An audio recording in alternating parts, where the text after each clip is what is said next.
You are now tuned in to the Chop Shop. I'm Retro. Let's get it. We in the Chop Shop. We live in the Chop Shop. We talking sports talk. We live in the Chop Shop. We in the Chop Shop. I'm talking sports talk. So turn your dials up. It's live in the Chop Shop. We in the Chop Shop. We live in the Chop Shop.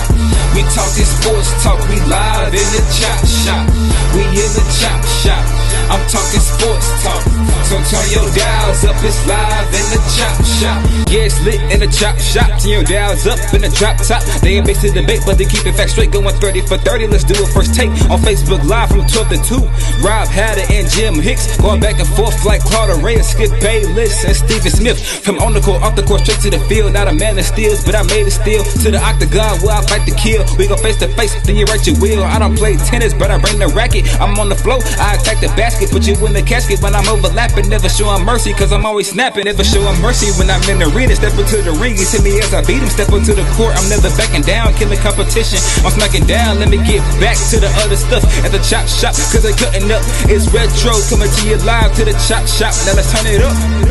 Yeah, we in the Chop Shop, man. Shout out to Jim Hicks and Rob Hatter. You can catch the Chop Shop live from 12 to 2 on Facebook Live. Let's get it.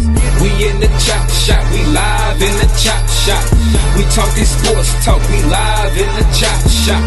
We in the Chop Shop. I'm talking sports talk. So turn your dials up. It's live in the Chop Shop. We in the Chop Shop. We live in the Chop Shop. We talking sports talk. We live in the Chop Shop. We in the Chop Shop. I'm talking sports talk. So turn your dials up. It's live in the Chop Shop.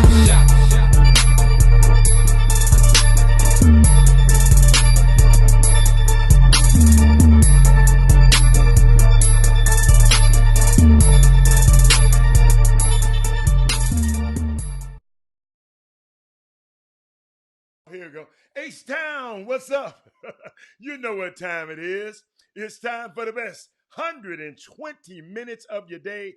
The Chop Shop, the nation's #1 urban sports talk show, and also your midday sports happy hour. Yours truly, Robert Hatter alongside Jim Hicks. Yes, Jim Hicks, he is back. He's back. He's going to let you talk about what's going on. But we coming to you live from Omford in Houston, Texas.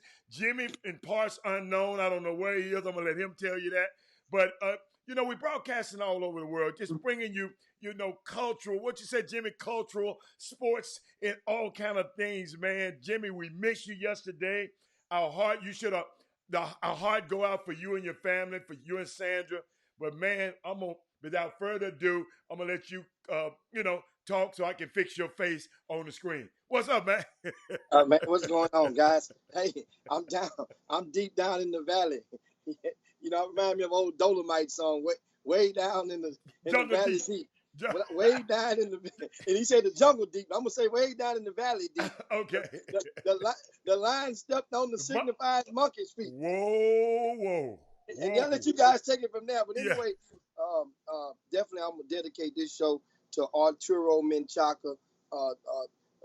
He's a pioneer down in Rios Grande City, and that's like right at the border. Actually, I went down to the Mexico border last night, and you can hear gunshots because there's an actual war going on, on the other side, and there's another war going on in Laredo, which is about an hour and a half away. Didn't know that. I mean, it's kind of like we go crazy over. We think about wars and stuff going on, but our people right here in our own homeland, homeless, at war with each other, different groups and gangs and whatnot. And one of the gangs, Hatter, I'm not going to dare say their name because I'm going to get in that, but guess who founded this one, I didn't call them gang, that might be disrespect, cartel. Guess who? El Chapo? No. This one right here, Escobar? Pablo? No. A group of Navy SEALs got together because there's a group of them, and they have formed a new cartel that's taking over, or attempting to take over and move into USA to the border territory. Anyway, got a lot of stuff. I mean, I get down here. I didn't see much social media from yesterday from traveling down here. I plan to see UT Rio Grande Valley, coached head by Lou Hill. They have 2 games this week, one tonight and one on Saturday. I plan to go and check them out, and I'll definitely be having dinner with the coaching staff while down here. I kind of learned that from George Raveling, you know, when you go to the cities and what it means to some of those staffs to just stop by and you know, and shake hands with them and say hello and show them your physical support. So you never know, because these guys, they always looking for help in their quest for the next coaching gig. But let's just get right into some stuff that's been going on. I noticed yesterday, Adam, the NCAA has sent a notice of allegations to Texas Christian University, TCU. I saw that. Now, and this particular notice, it mentions that Corey Barker, who's our resident son of H-Town. He's from Houston Smiley High School. He was a college coach at Louisiana Tech, and then at TCU. Now he's at New Mexico State, and they hired him, you know, at New Mexico, where he's doing great. One of the things I wanted to mention, the reason I brought it up, is this.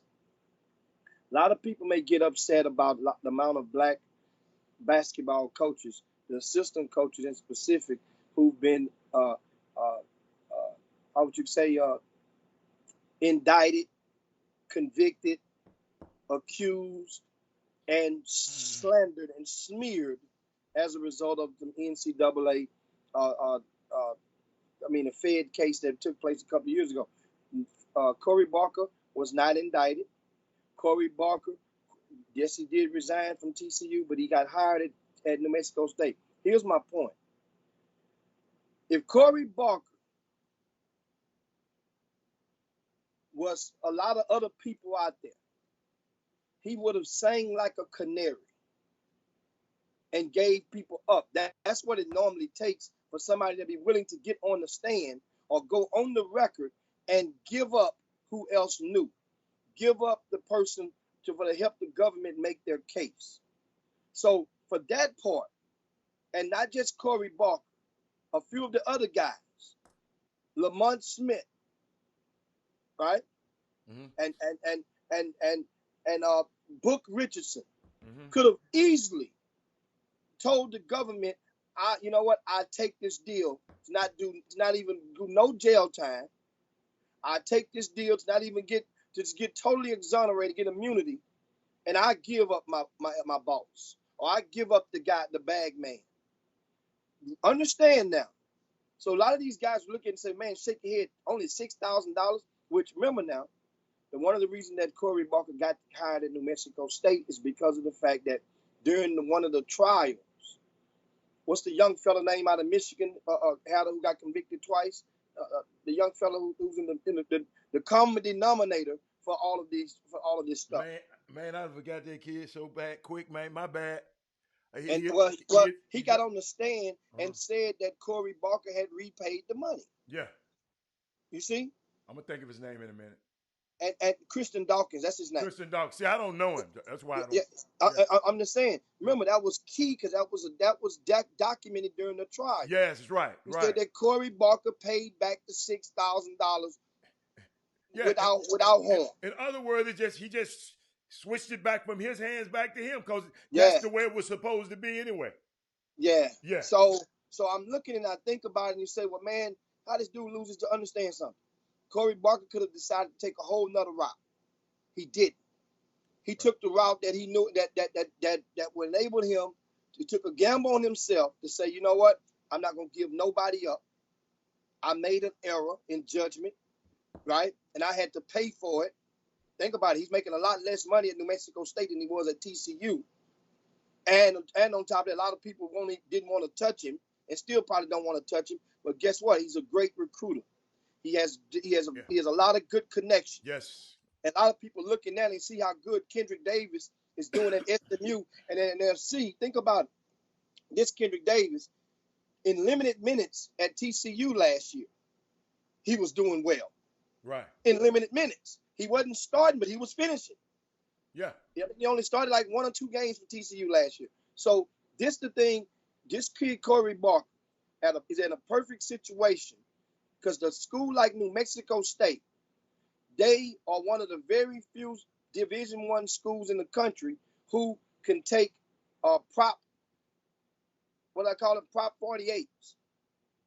So they could take prop kids, meaning a kid that don't qualify academically, they could still take them on scholarship at that school. There's a young man from out of Houston named Jabari Rice. He went to Thurgood Marshall High School and helped them go to the state tournament 3 seasons ago. Remember? Well, Jabari Rice is a star right now at New Mexico State. Corey Barker is working on some stuff. And remember, I mean, this thing, relationships help. So if you feel sorry and you feel like the system is squeezing a young man like Corey Barker, then you got it. If you're in the basketball community and you have any type of influence, you know what I would say to you? Then you go and you help Corey Barker get some players that can help him get a pay raise. Not just helping people get players for your personal gain, for your bragging rights, and the kid will be transferring in 8 months. Many of you guys out there, not just a Corey Barker, if you're trying to help some of these college coaches who you call your friend, or you call yourself an asset to, then help them to get players who can help the team immediately or help them win. If you get enough players, then they will win enough. If they win enough, he will get a pay raise by means of in his own current job or at another job that will be more lucrative. And that's the name of the game. It's funny as hell. I hear a lot of these college coaches and they come in town and I can just see the depression because the thing is, they're not going to openly and publicly embarrass none of you guys who've been feeding them some bad dope in regards to kids who can't play or not good enough. You just want basically a lot of people want a coach to give their kid a chance, which is okay. But at the same time, how about picking and choosing the situation? Don't burn a guy who you deem as an ally or a friend. That's the thing. How you gonna burn a guy in that situation? And some of you may really don't think that you burn somebody when you do that, but you do. And then what coaches do is guess what? Your word, you only get so many times to burn these college coaches. A lot of you guys are gonna burn yourself clean out of the business because what they do is they'll realize they'll stop taking your call. They'll be more slower to respond to you, and you probably won't even get the sign. Then you got to go and trick them with some clickbait on a text message. Coach, I got a 7-footer. Kid might be 6'2". You done told, Coach, man, this is the best kid I ever seen. Now, you got to trick him to call you back, and it's the same old stuff. A lot of these coaches don't have the time to play with you guys with that mess. So shout out to Corey Barker and that other NCAA, and keep your head up, young man. And guess what? He knows, because I know I put my money where my mouth is. I'm already have helped Corey Barker before and currently helping him to not go into a booby trap that many guys want to send guys into. I saw a tweet this morning, Howard. What'd you see? Go right into the mailbag. Okay. I saw a tweet this morning, and on this tweet, it says, from a guy named Coach, he's a coach, Coach Holmes, Aaron Holmes. He says, unfortunately, I had to tell the college basketball program not to sign a young man. Mm-hmm. The kid doesn't want to work. Communication is poor. Always have an excuse. That's a recipe to get somebody fired. I can't afford to put my name on that. Here's the thing. Let you digest on that. First and foremost, if you ever feel yourself in that position, which many of you guys will, when you see a kid and he's not putting in the work, and you go tell a college coach, don't sign him.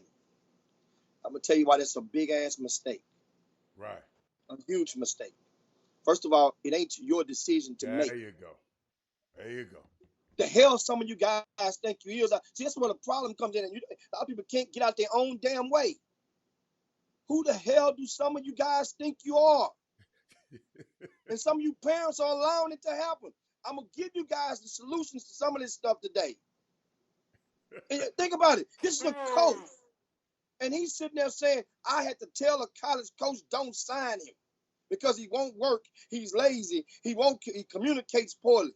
Wait a minute. So that all ain't your those, job. I'm sorry. First of all, as a coach, you didn't know none of this stuff was going on about this kid before you opened the door and invited that coach in to recruit him. You didn't give none of. Put it like this. That's the equivalent. Have you ever bought a used car before, Howard? Yeah. Okay. Have you ever bought a used car before? Then I remember my first used car that my mom had to buy for me. I was still in the school by 11th grade, 10th, 11th grade. A couple of my kinfolk told me, didn't want me to get that car. Right? It was a Cutlass Supreme. When I saw the car, my vision was, I'm gonna get that thing painted. I'm gonna get some flakes in that paint. I'm gonna get some wells and bows and put on that thing. I'm gonna get that Alpine, put it in there, and put some 6x9s across the back. I'm gonna put some PMDs or some Ricky Ricaro seats in that thing. That's what the people did. That's what they rode back in those days in H-Town. But then the guy that sold the car didn't give the disclaimer about some of the things that was wrong with the car. He was trying to unload the car and was so busy unloading, didn't give you the disclaimer, nor did we bother to ask. Here's my point. A lot of you guys, if you feel that way about kids, why don't you start giving the true disclaimer that comes with the kid? For example, there's a top kid in the city right now, averaging 38 a game, Adam. I talked about him on television last week. Yes. On the Cube. Yes. So I gave him some sunshine. Yes. Well, that's the thing. At the same time, when college coaches come, people wonder, well, why this kid is averaging 38 a game? Then why the hell ain't no coaches offering it from the Division I level? Well, because the people around him are not giving the disclaimer. He's a non-qualifier. It is what it is. If you've done it, then own it. Right. You're a non-qualifier. You're not the first. You're not going to be the last. Some of our best Houston Rockets, the guards, were non-qualifiers. Right? Sam Cassell, wasn't he a non-qualifier? Yes, sir. Steve Francis. Steve Francis went to San Jack, non-qualifier. Guess what? That doesn't mean you can't make it. That's right. But then we don't want to own stuff. I think Kmart. Yeah, Kmart he was a non-qualified. Yeah. Ended up going to Cincinnati. Yeah. Larry Johnson. Kenyon Martin. Yes, Kenyon Martin. Several guys, numerous. Just name it. But my thing is the disclaimer. This guy says he told a Division I coach, don't sign the kid. If you have that much influence over that Division I coach, that Division I coach ain't gonna be a Division I coach that long. Right. If you have that much influence, because guess what? You've already wasted this damn time. I wonder how many hours that coach has spent recruiting this kid before you get mad at him finally. And then you want to tell the coach, you know what? Man, don't sign this dude. Yeah. Forget him. Yes. See, the reason that I know this, and I can preach on it, and because it's different spaces. Sure, I didn't play basketball in college. Sure, I didn't play in the pros. But guess what? I have plenty of experience, more than most, at the recruiting game, especially in the underneath the underbelly of recruiting. So I'm a professional. Yeah. Compared to most in the amateur sector in the recruiting business. That's a big difference because some of the business, guess what? If the business wasn't so good, then why so many people trying their best to insert themselves into the business? Okay. You think about it. So now, people, if all you have to do is give the disclaimer that comes with it. Trust me, there's a coach out there. Think about it like this. Isn't there a disclaimer that comes with the Kardashian girls? Say it again. Isn't there a disclaimer that comes with one of those Kardashian sisters? The Kardashians. They have a disclaimer Which one? on the Which disclaimer? all of them, all What's, of them. what's the Boy, disclaimer? boy, you mess with them, boy, they gonna get you. The mom gonna run your stuff, and all Oh, type okay. of disclaimer. Okay. Okay. I got you. Man, you get with them, man. Guess what, man? Don't fall in love with one of them girls, man. They gonna be with you tonight. Gonna be the nut. Disclaimers come Right. with them, but guess what? There's a multitude of guys that would not give a hoot. They want to get up in them one of them. That's the thing. The disclaimer. Look at the horny toad over there. Get right in front of the line. You gonna get an armband. Years ago, if I was a youngster, oh yes. Oh yeah. Right now in my life, no. But boy, if I was one of these youngsters out here like that, Ben Simmons, and oh yeah, I probably would. I must admit, I probably would. Yeah, so that's the thing. So parents understand the point that I want to make you guys as a solution as I land the plane on that topic before we get to the next topic is when it comes to people, if there are people of influence involved, and there's nothing wrong with that having people involved in your helping you with the recruiting process. But from day one, this is the perfect time. The perfect time is right now because the non-scholastic season is it's about 60 days away. And all you have to do is look that guy, invite him, that person over, look them in the eyes and explain to them, if any college coach call you about my son or my daughter, I need to be included in the conversation. You're not speaking on behalf of my family unless you're paying some of these bills right now. I got in my bag, I got a light bill. I'm telling you the truth. If you want to pay some of these bills right now, then you might get a seat at the table. But we respect everything you do. You've been great to our son or our daughter. But if you're trying to help us, then you can inform us what to say. It's kind of like a lawyer. When you go to court, if any of you guys ever had a relative that been to court, the lawyer prepares you at certain times what to say and what not to say, what to do, what not to do. And then when it comes time, you would grant the lawyer the authority to speak on your behalf in the courtroom. Similar situation. Stop giving people that much power over your kids. This stuff is not that complicated. I promise you, these college coaches would much rather talk directly to you than to talk to me, to talk to Hatter, to talk to anybody else. They would rather talk directly to you. But you have to be equipped to balance the conversation because they will lie to you more easier. In many cases. So that's the thing. You got to balance it off. You need somebody to be able to speak the language. But at the same time, you don't give everybody all power. No. You're right. Now, we'll go to the boom boom room. They got questions in there, and I saw somebody said, Adam, and they asked you in the chop shop. I saw that. They say, Adam, what you think about Roy Williams saying that this is the least talented group he has ever coached at North Carolina? Jim Hicks. That is. I'm gonna use the words of your homeboy. That is the most asinine thing Jimmy, I've been around this game a long time. I've never heard a coach publicly proclaim that his team is not talented or less gifted. Never.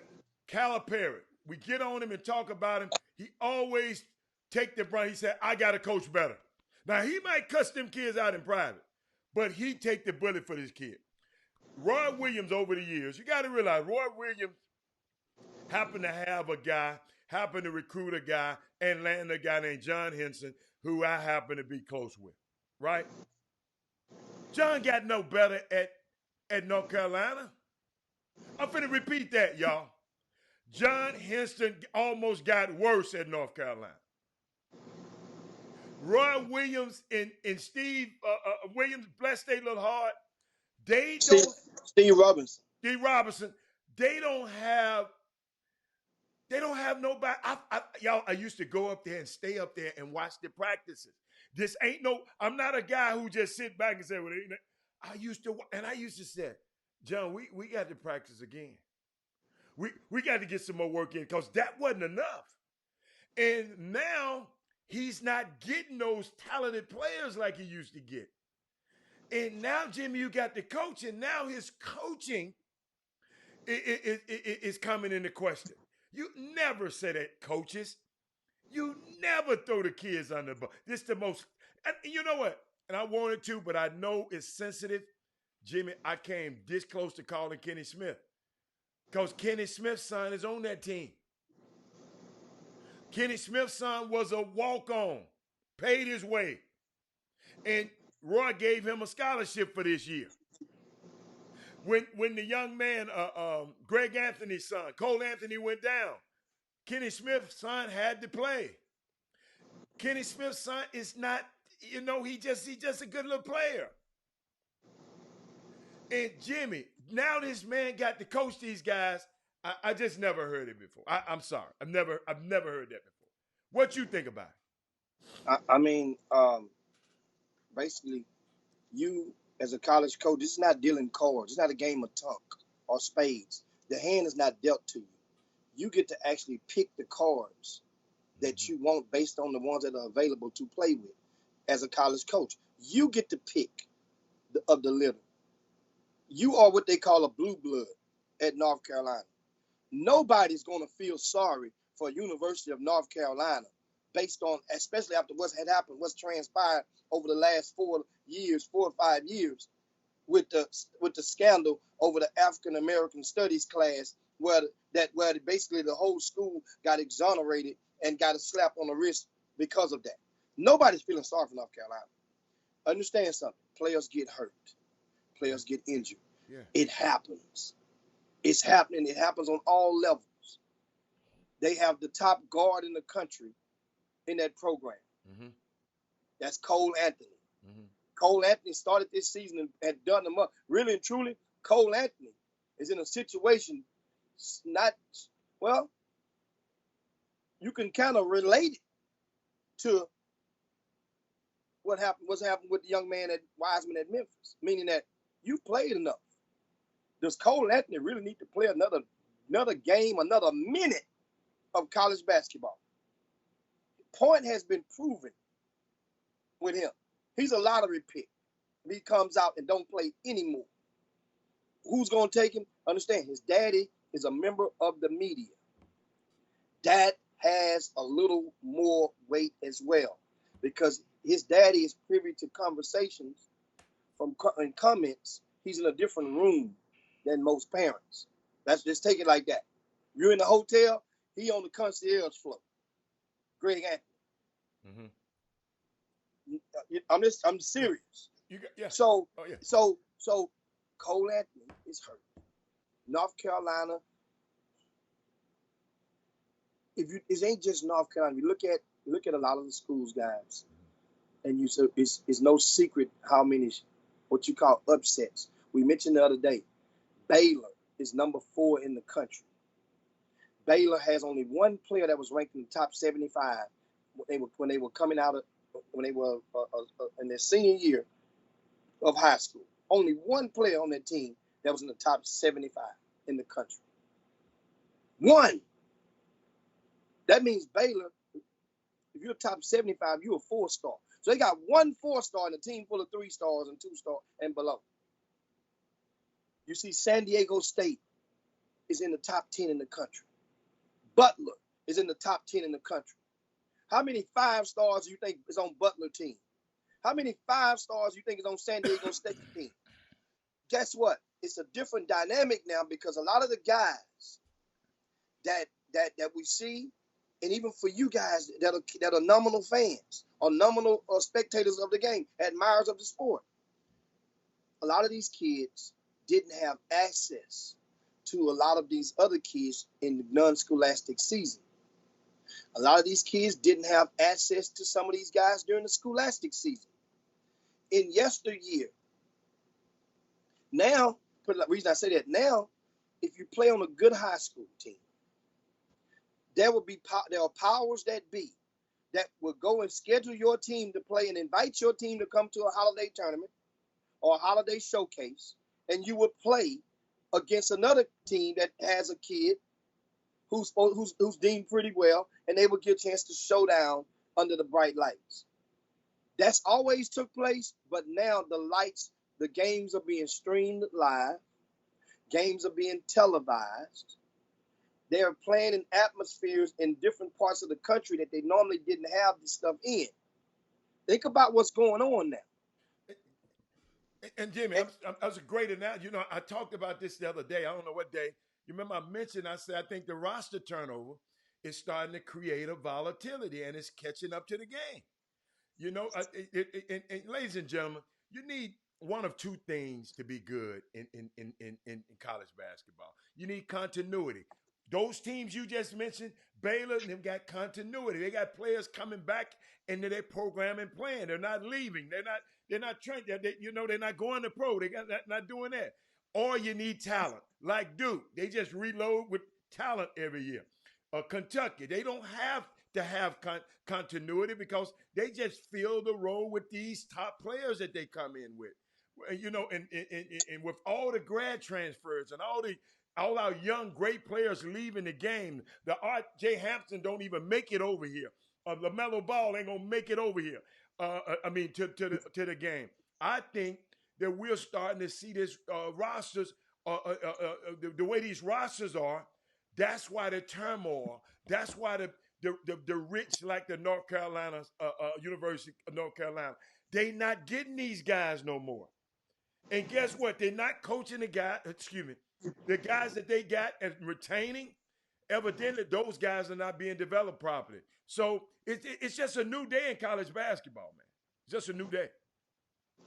And of course, Chuck McCown said, did Roy Williams really say that? Yes, he did. Yes, he did. Chuck. Yeah, it came out of his mouth. He did say that, and I'll read you the quote from him.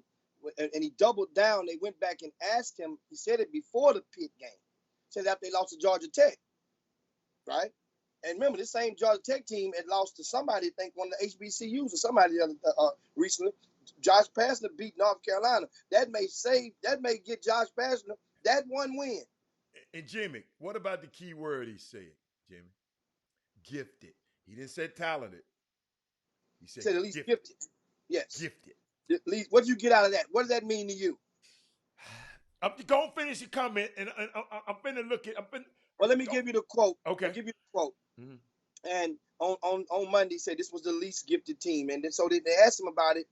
What did you mean by that? Was you trying to motivate your players by saying that? Because I mean, sometimes some coaches may have been trying to motivate. Yeah. Say no. I'm going to tell you what. Here you go. Say no. I didn't make that for any reason other than I was telling the truth. That's Roy Williams, right? Once again, he said he didn't make that comment for any other reason but because he was telling the truth. This is the least gifted team. So now what you're doing is you've checked out mentally on what they deem as kids, these young men.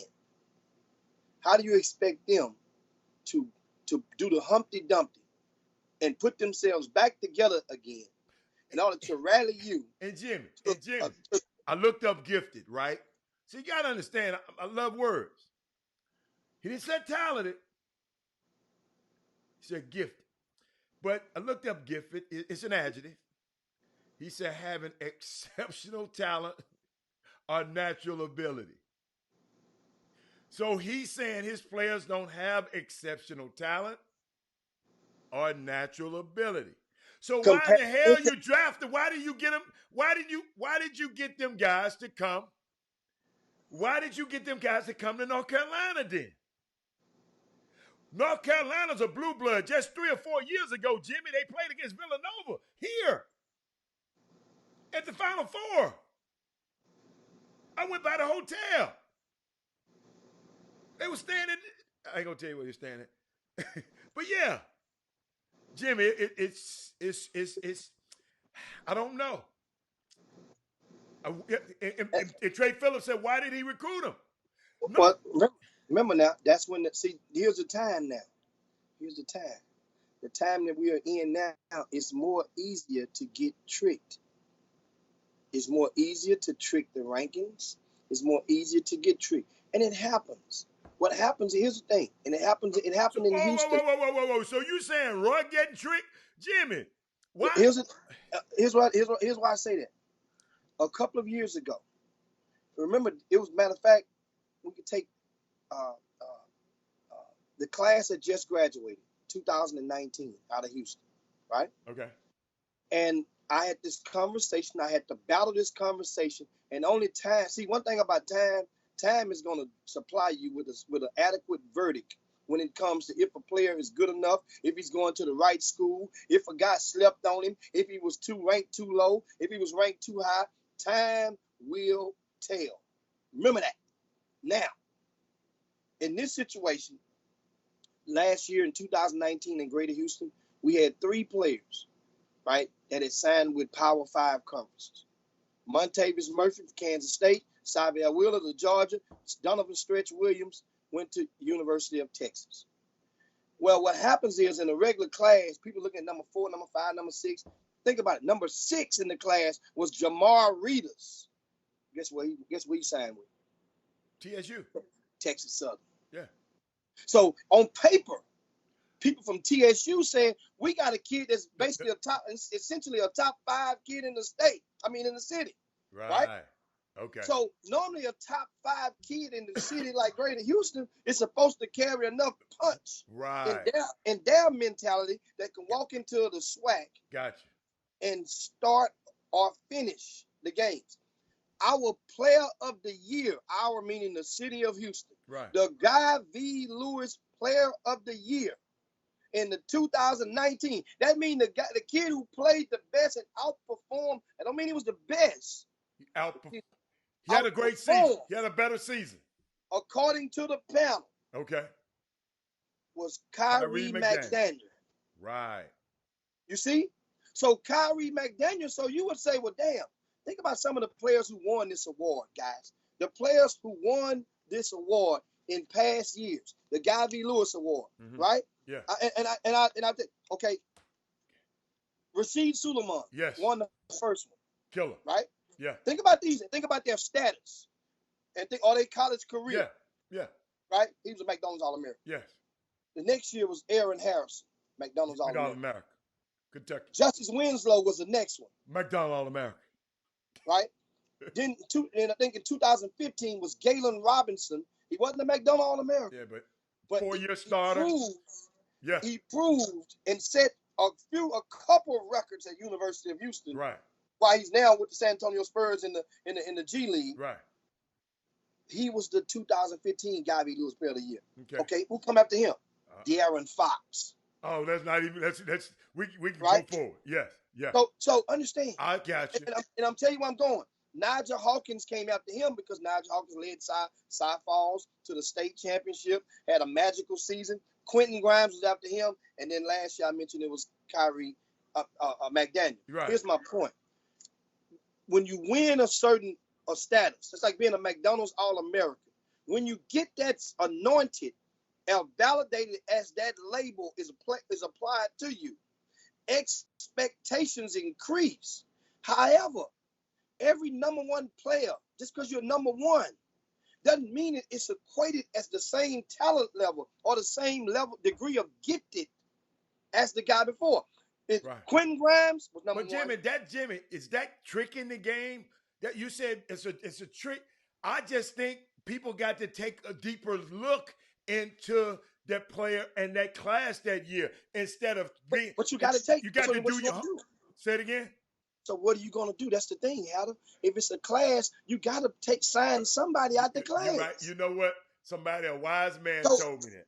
Remember what he told me? And y'all got to hear this. He said, Robert, when I come to recruit, let's say come to Houston, I got to go get 3 apples. Okay? He used apples.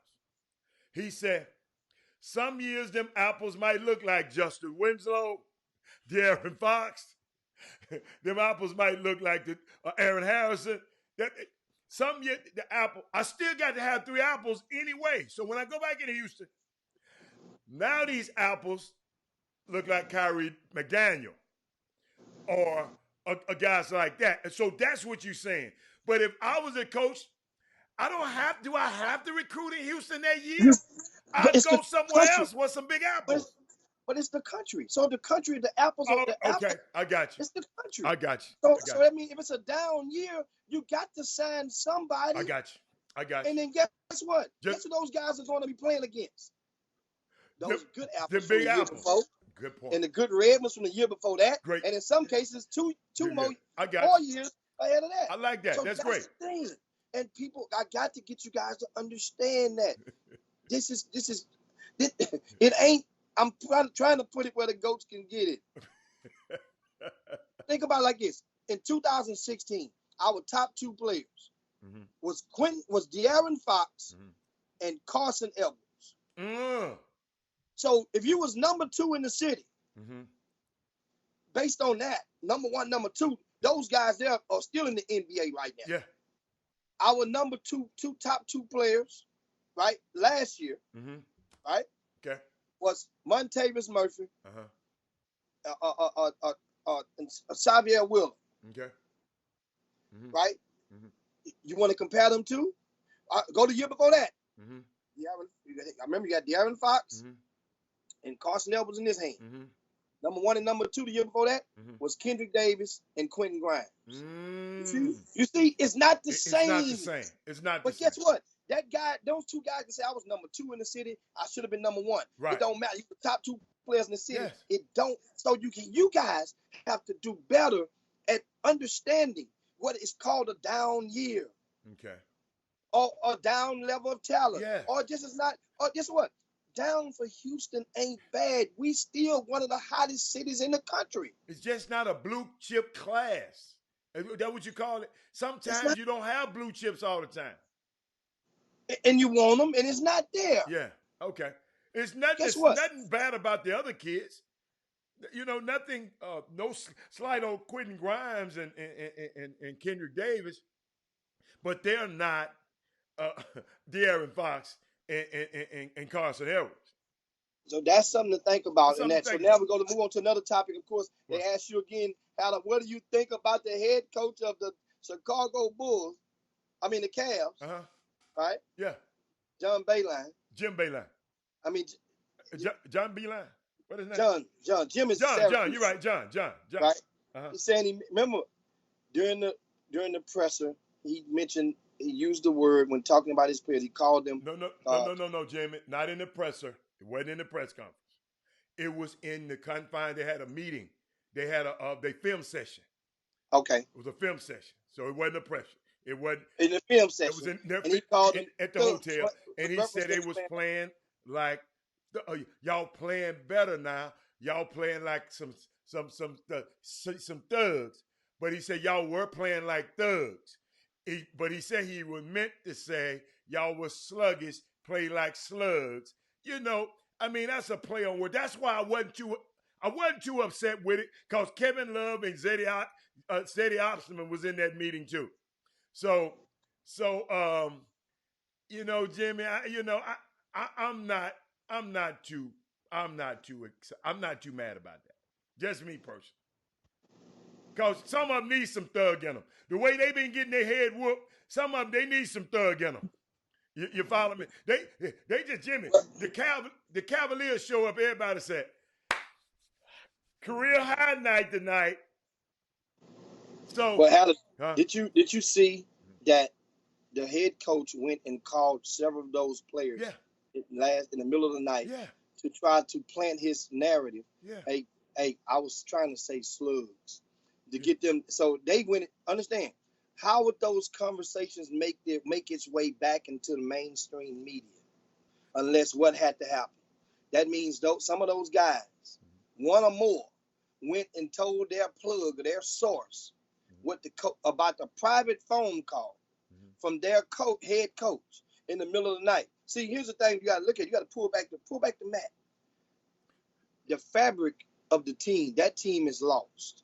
That coach, it can no longer maintain a degree of respect from these players.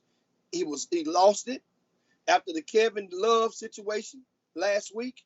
Kevin Love didn't want to play. Guess what they did the following game? You remember we talked about it on Monday. He got a DNP on the next day on Sunday.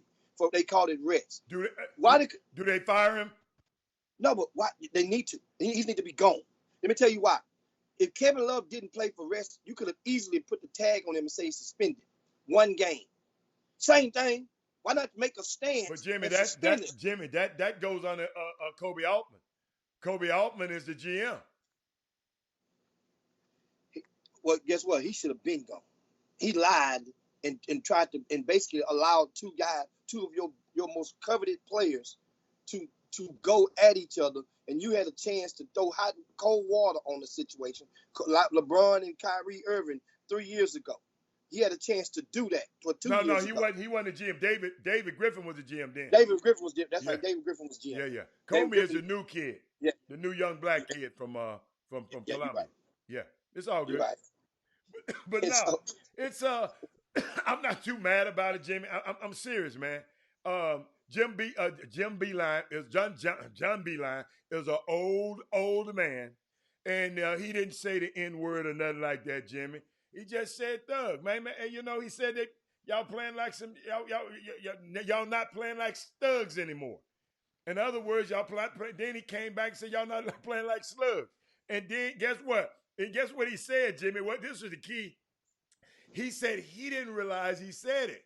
He had to go back and ask his coaches because the coaches was looking at him crazy too. They said, yeah, man, you said that. Yeah, you said that, Bob.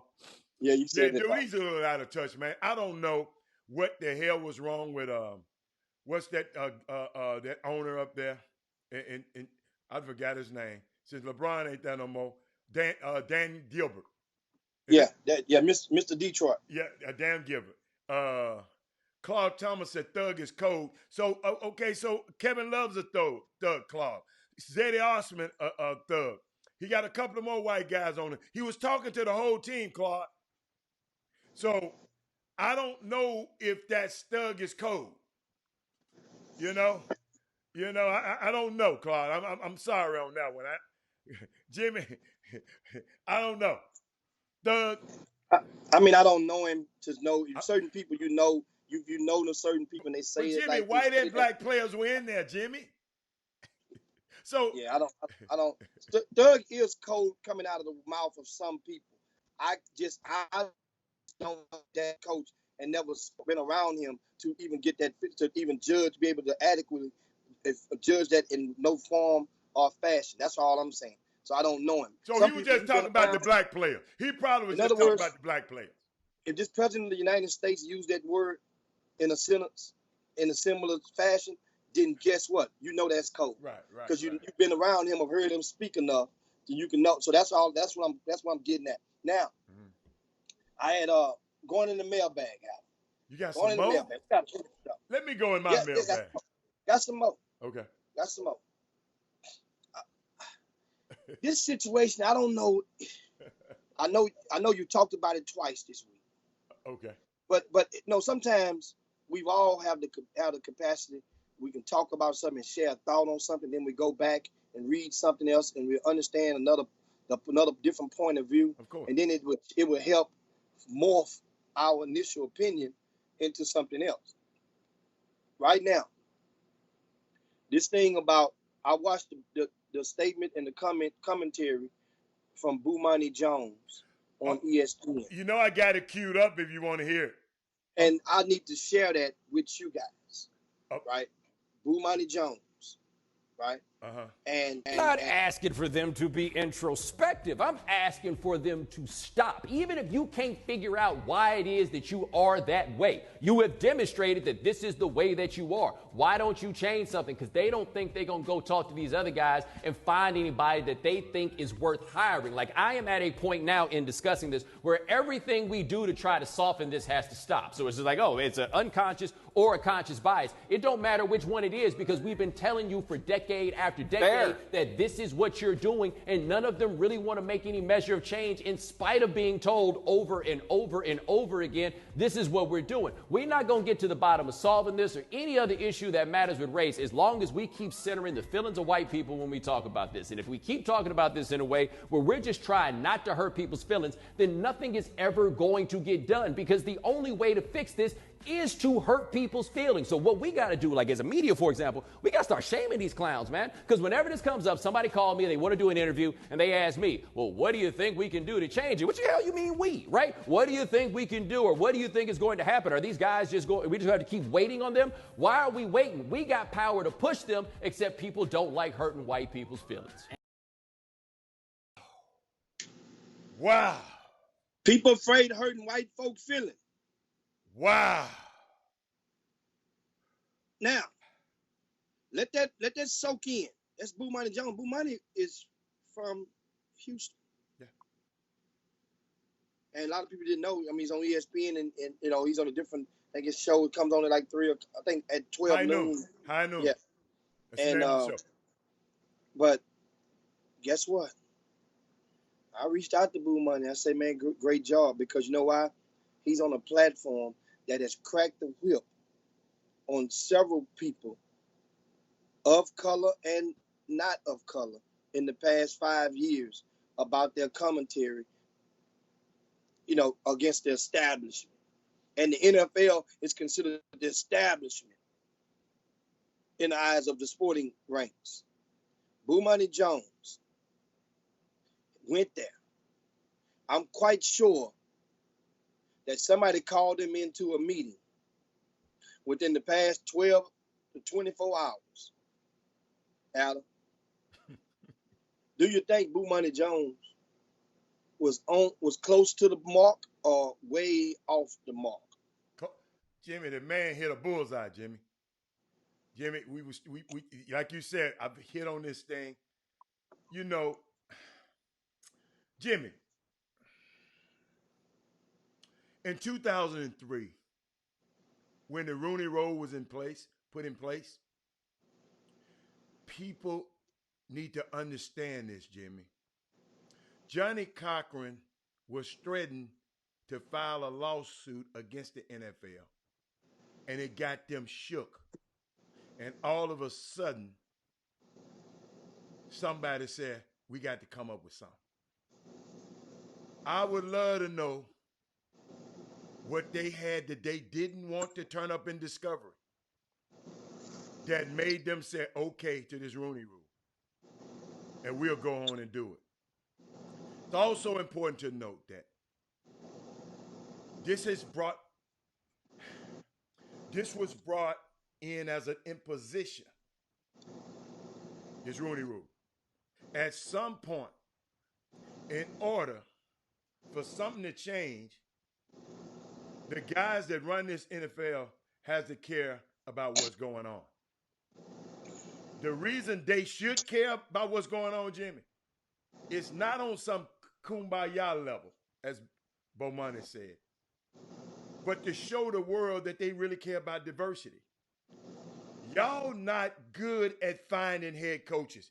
NFL, we didn't figure that out. Y'all fire them every year. Some get fired every year. Jimmy, they don't do it good. Jimmy, they hire a dude 1 year, they hire Freddie Kitchen and fire him the next year. They're not good at it. Every time you think you found a magic solution to get a head coach, you come to realize you're just guessing. But if all of you're doing is guessing, why don't you give yourself more guesses? Include the black coaches. Jimmy, listen to me. If all you're doing is guessing, and I'm talking to the NFL, why don't you give yourself a bigger pool, because you're guessing anyway? I don't look at it from a standpoint as what you can do for a black coach or a Latino coach. How about you do it for yourself? You could be the one that improve instead you just don't want to. That's what's killing me about the NFL right now. Dude, they going against their own interests. And Steve Weiss, Jimmy, for NFL Network, he was one of the guys, if you looked at the show yesterday, that's the guy that Nicole Hutchinson said took her up under his wing. He had an interesting take. But Jimmy, these guys own these teams. They don't care. Jimmy, think about it, Jimmy. From their point of view, all they want to do is hire a guy like the rest of the guys that they've been around, the rest of the head coaches. But the problem is, most of the head coaches been white. So they, instead of going out of, think about Pittsburgh. Pittsburgh Steelers is one of the most well-run organization in the NFL. Nobody's close. Nobody close to it. Nobody. When they hire a coach, they keep a coach. Chuck Noll, Bill Cowher, Mike Tomlin. They don't go through all that mess. Even in Tomlin's up and down years, Jimmy, they stayed with him. That and the owner, guess who used to own the Pittsburgh Steelers? We're still in the Rooney family. Art Rooney. That's what the Rooney Rule is named after, Jimmy. These guys, but Monty Jones, right. We, black media, we got to shame this thing and shame it and shame it. These owners just said, man, this is my team. I can do what the hell you want. But I'm telling you, son, you're guessing. Freddie Kitchens, they guessed on him.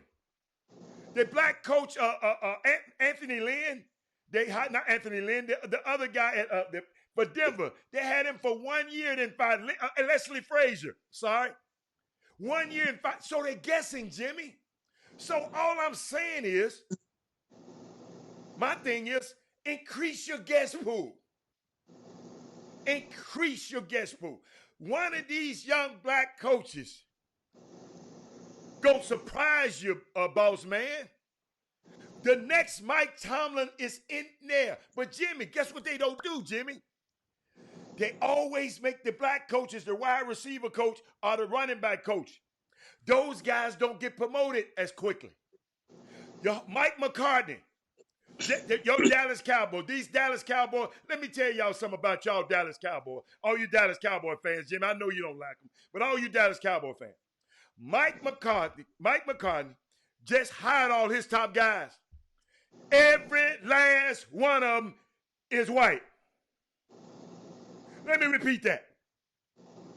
He just, yesterday, Jimmy, every last one of the guys in power are white. So, Jimmy, hey, I'm with Bomani. I understand it. We just got to call it like it is, man. I'm sorry. I mean, and I'm reading on the Boom Boom Room, and Doug Jones supplied the numbers. We knew, of course, 3 black coaches in the NFL. I thought it was 3 minorities. I thought it was 2. Mm-hmm. What? Is it 3?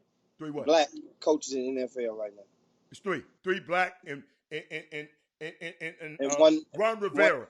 And Ron Rivera don't count. That's, you know why? Because they just fired him and hired him again. So that don't count. It's I know it's Tomlin. Lynn hit the Chargers. And one more. Who is the other guy? We should have one more. Who's the third one? I don't know. That's what I'm saying. Are you sure it's 3? I don't know. Oh yeah, the guy at Miami. Yeah.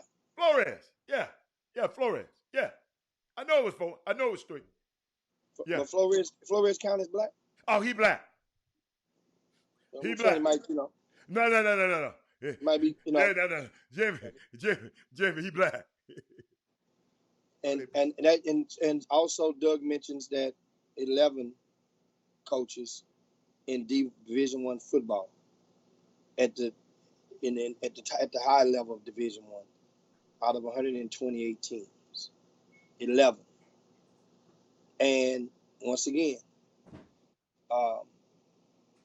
in response to Bomani Jones, and with something that you have to realize, guys, and this is it, these are owners of the teams. What they did, what they're doing, you can't make them pick who they want to coach and be the manager of those employees. Those players are employees. They're workers. Those workers, yes, they have a union, but this is the most powerful establishment in the world. It creates the most millionaires of any company in the world. Is the National Football League. Right? So you're not going, you can't make them. I got something for you. I got a bingo for you, Jimmy. What's that? You got white owners, right? Yeah. White coaches, right? White season ticket holders, right? White media, black players, wash, rinse, repeat. It's their league, their money. They write for themselves, talk to each other. The players are just prize fillies replaced by the next one. You want to make a difference. I was listening to Ralph Cooper the other day on this topic, and it just make you understand. His angle was, uh, you want to make a difference, you want it to change, then you have to go and get your own. Otherwise, this is what's happening, and this ain't gonna change. You have to understand how many of these owners that are financially connected to the president of the United States. And not just the president of the United States, Jimmy, more powerful people than the president of the United States. Well, right. Well, so there's some people behind the president of the United States that got him going over there doing what the hell he's doing right now. So it's people more powerful than him. I'm just understand that. I'm just saying, but that people don't. The common person in society may not be on first name basis, meaning you can identify those people in the secret society, right? But they can identify. But Jimmy, that president. I understand the owners. Jimmy, most of the people that you hire is in your sphere of influence. Most of the people that I employ, they're in my sphere. I told you, I got a African American guy that does my yard. I got it's people all around me. So guess what? I understand, but all I'm asking these guys to do is don't limit their talent pool. Don't limit it. That's all. I'm just asking the owner because I can't tell them what to do. All I can ask them to do is, man, you might have the next Mike Tomlin on your hand, man. You got the next Jim Caldwell on your hand. You got the next Marv Lewis or Bruce. Those guys are out there, man. We got some brilliant, listen to me. We got some brilliant coaching minds out there, Jimmy. They just, what you always say, they just need the opportunity. And these guys, the Rooney Rule, I know people talking about that rule is just, no, but it does allow the owner to actually meet the guy. See, y'all gonna understand. And Jimmy, I said it yesterday. Mike McCarthy spent the night at Jerry Jones' house the night before he signed. Like it wasn't no thing. Jimmy, I don't think he was going to have Anthony Lynn at his house. They didn't say Marv was at his house before the game. They didn't say before the sign. Marv Lewis, he didn't invite Marv Lewis over there. They would have locked the doors. They thought he probably would have stole something.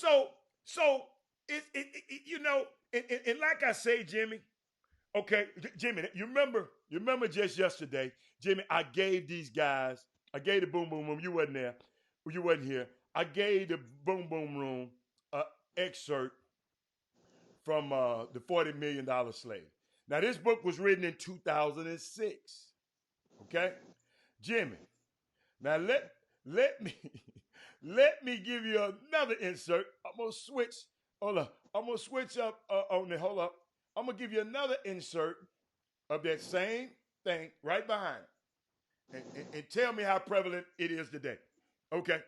The next insert said from Jackie Robinson to Muhammad Ali and Arthur Ashe. African American athletes have been at the center of modern culture. Their on-the-field heroics admired and stratospherically earnings envied. But for all of their money, fame, and achievements, says New York Times columnist Bill Roding, black athletes still find themselves on the periphery of true power in the multi-billion-dollar industry their talent built. Jimmy, this is about power. The players got some money. You just said we get. And I told you, I brag about this. I can't boycott the NFL. They make more black millionaires than any other company in America. I can't boycott. But they make them millionaires, but they don't have no power. Now, you got to realize, Jimmy, I just looked at this yesterday, Jimmy. Oh my God. Oh, Jimmy. And I don't feel like putting it up. But Jimmy, the Dallas Cowboys are worth $5.5 billion. Okay? Roughly. Okay? Got you?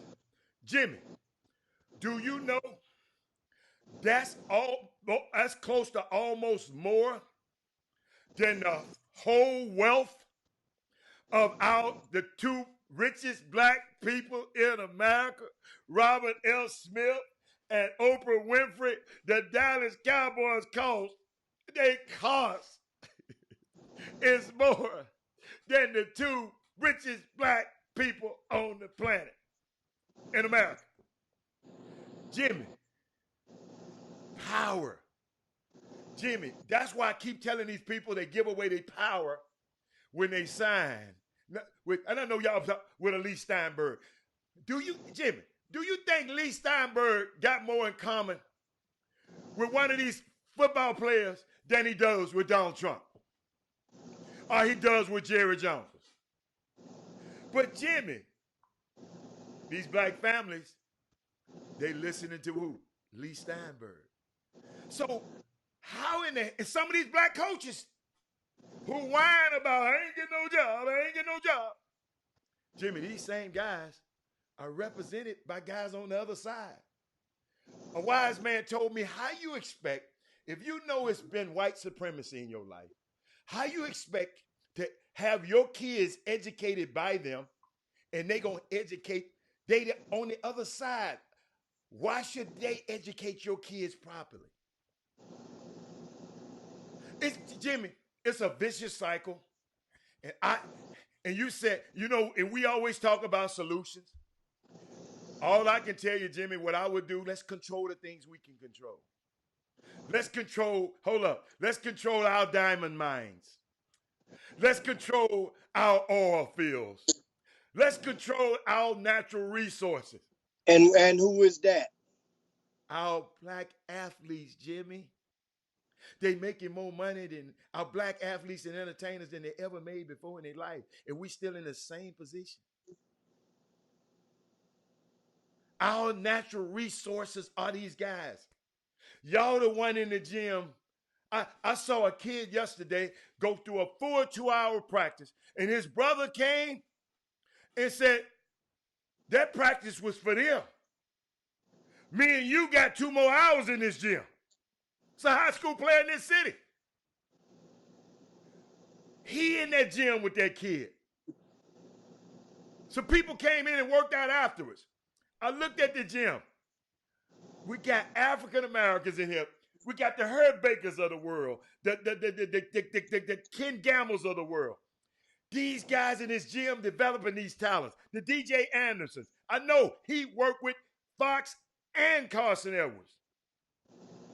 But when we get to a certain place, we do the conveyor belt. It's like a conveyor belt.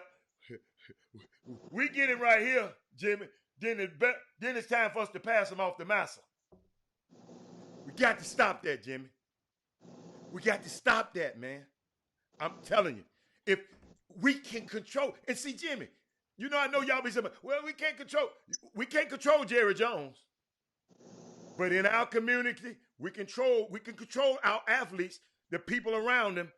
We should be able, I put it like this, the black community should be able to benefit from the deposits that they made in these black athletes. We should be able to benefit from it. And we're not. Because once those guys get there, they're drawn out. You think Steinberg gonna tell him, man, come back over here, man. And you see what Jimmy's doing for this community. You see Hurricane Harvey. A lot of us got hit hard about it. They ain't gonna tell him that. Let's go build. What are boys clubs? The boys club. All y'all grew up in boys club, dude. But it can't take no one player. It takes a collection of them, Jimmy. And that's all. I mean, we just got to get smarter, Jimmy. Instead of we can't complain about Jerry Jones. We can't do nothing to him. Well, we can control our natural resources. We should be able to control our excuse me, Jimmy. I bet you Jerry Jones ain't gonna let you come over there and run nothing out there in Frisco. Go out there and try to build something with your black butt out in Frisco without kissing Jerry's ring and see what happened to you. Come on, man. So, I mean, now you have to understand something. In the last 10 years, former African-American NFL players, right, they have one that has Houston ties. That's Myron Rolle. He's a Bahamas-based guy. I know Lyndon Rose, Frank Rutherford, I think was tied. I think he's related to Frank Rutherford, right? I think he want to say he went to Florida State. I can't remember. Yeah, went to Florida State, right? Well, he did a residency at Harvard, a neurosurgery residency. Yeah. Right? How about this? This other guy, John Urschel, as a PhD in mathematics at MIT.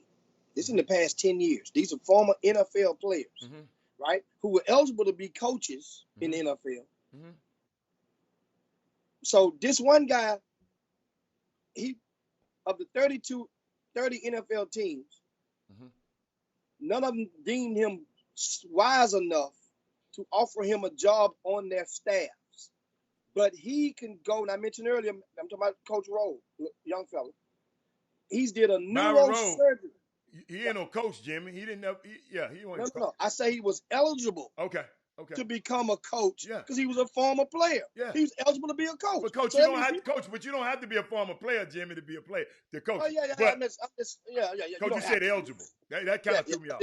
I mean, he was done. He had retired from the league, or the league had pushed him out based on his talent level wasn't good enough to keep him in there. So I'm saying now at that point, then I mentioned the other young man, Urschel, got a PhD in mathematics at MIT. So he wasn't wise enough, or he wasn't deemed by the people that he played for. Think about it. Even the organizations with whom he played for did not say, well, come on back, we want you in the front office, or come on back, we can use your expertise. But he got a PhD in mathematics from MIT. Then not to mention another one, not to mention, this is just the past 10 years. Okay. From Texas, Colin Alford, right? He was elected to Congress. He's a Democrat. So he generated enough to be able to represent the state from a state or portion of a state in the highest court in the land. But he's not good enough to even come in and have you be the director of film, whatever. That's what I'm saying. So that's the point with Boo Mining, what you're getting to, and we move on to the next topic, is that these guys worked, every player worked essentially, indirectly or directly, is working for a staff of up to 30 people on the NFL team. Yeah. It's a staff of about 30. Yeah. So those 30 people know your capacity. Trust me.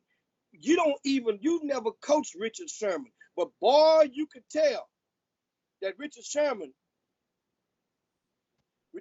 got something up here. But some guys don't want to be coaches now, Jimmy. I have to look, and I understand what both. Them the best, but them the best ones to offer. Them the best one to offer. The ones that don't want it, they'll turn it down. Charles Woodson, brilliant guy, graduated from University of Michigan.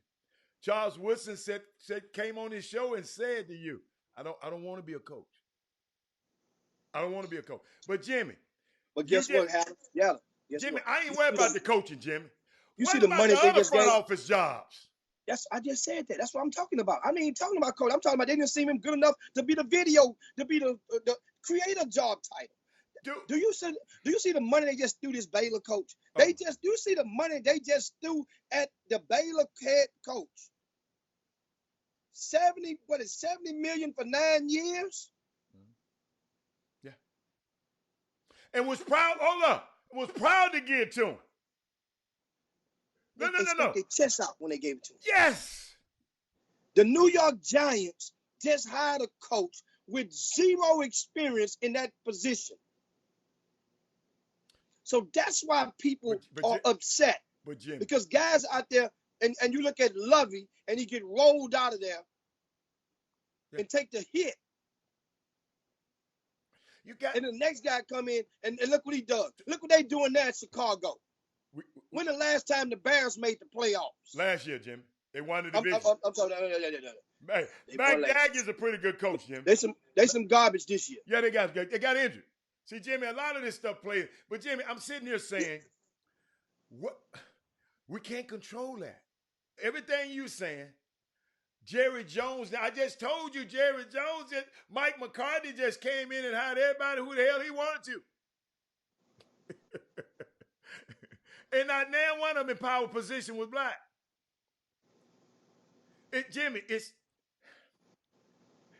we got to figure out. Bill wrote, I don't think you heard what I just wrote. I don't think you heard. The man said you got all of this, but you don't have no power. The power to hire. You got all of that, Jimmy, and you don't have the power. Where is the power?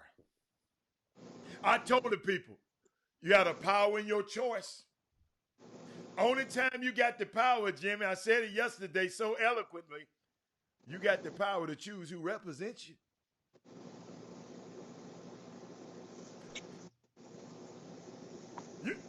Guess what? Hold up. You in the catbird seat then. Jimmy, I done sit up there and watch these families sit up there with their chest stuck out. All of the big dogs coming, trying to sign my son. All the big dogs.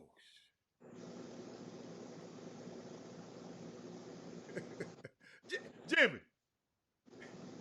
But that's the only time we have power, because once his little black ass signed with that NFL team, he ain't got no power no more.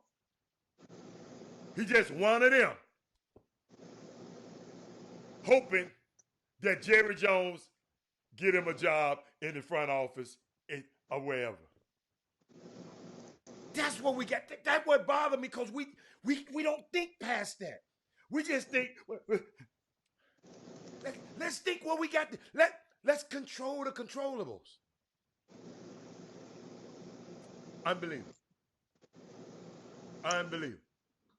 Now, in other news, we shift gears and talk a little NBA talk, guys. As we on the back nine of the Chop Shop. You guys just tuning in. Make sure you share the show. Hit the share button. Share the show right now to your timelines or your story. That way it goes right in the pins right at the top of your pages. Share it to your stories or your friends. Share the Chop Shop. Don't be selfish. You know, got some good stuff we talk about on here. And now, we're getting to some NBA talk, right?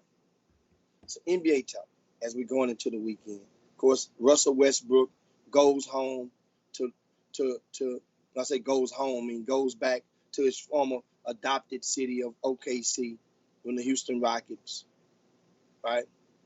And it looks like they're embracing him. He's going to get a warm reception, which is what's supposed to happen.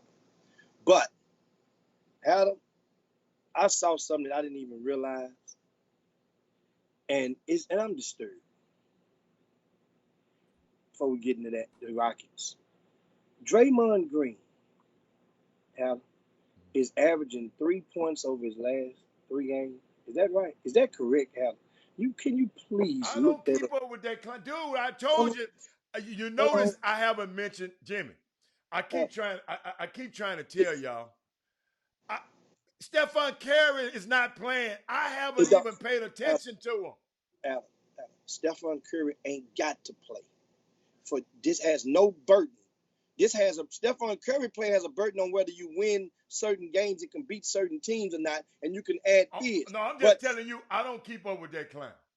But for the fact, if you Draymond Green, right, and if you put it up, I'm trying. Right? Yeah. If you Draymond Green, then you only average, I think, 3 points in the past 3 games. Y'all guys look it up for me. You tell me about it. You see it on there. You know I'm on location right now. I'm looking at the schedule. And let me know when you get it up there. You gotta let me know when you get it up there. I just can't believe that. Tell me that ain't so. But why are you worried about that bum?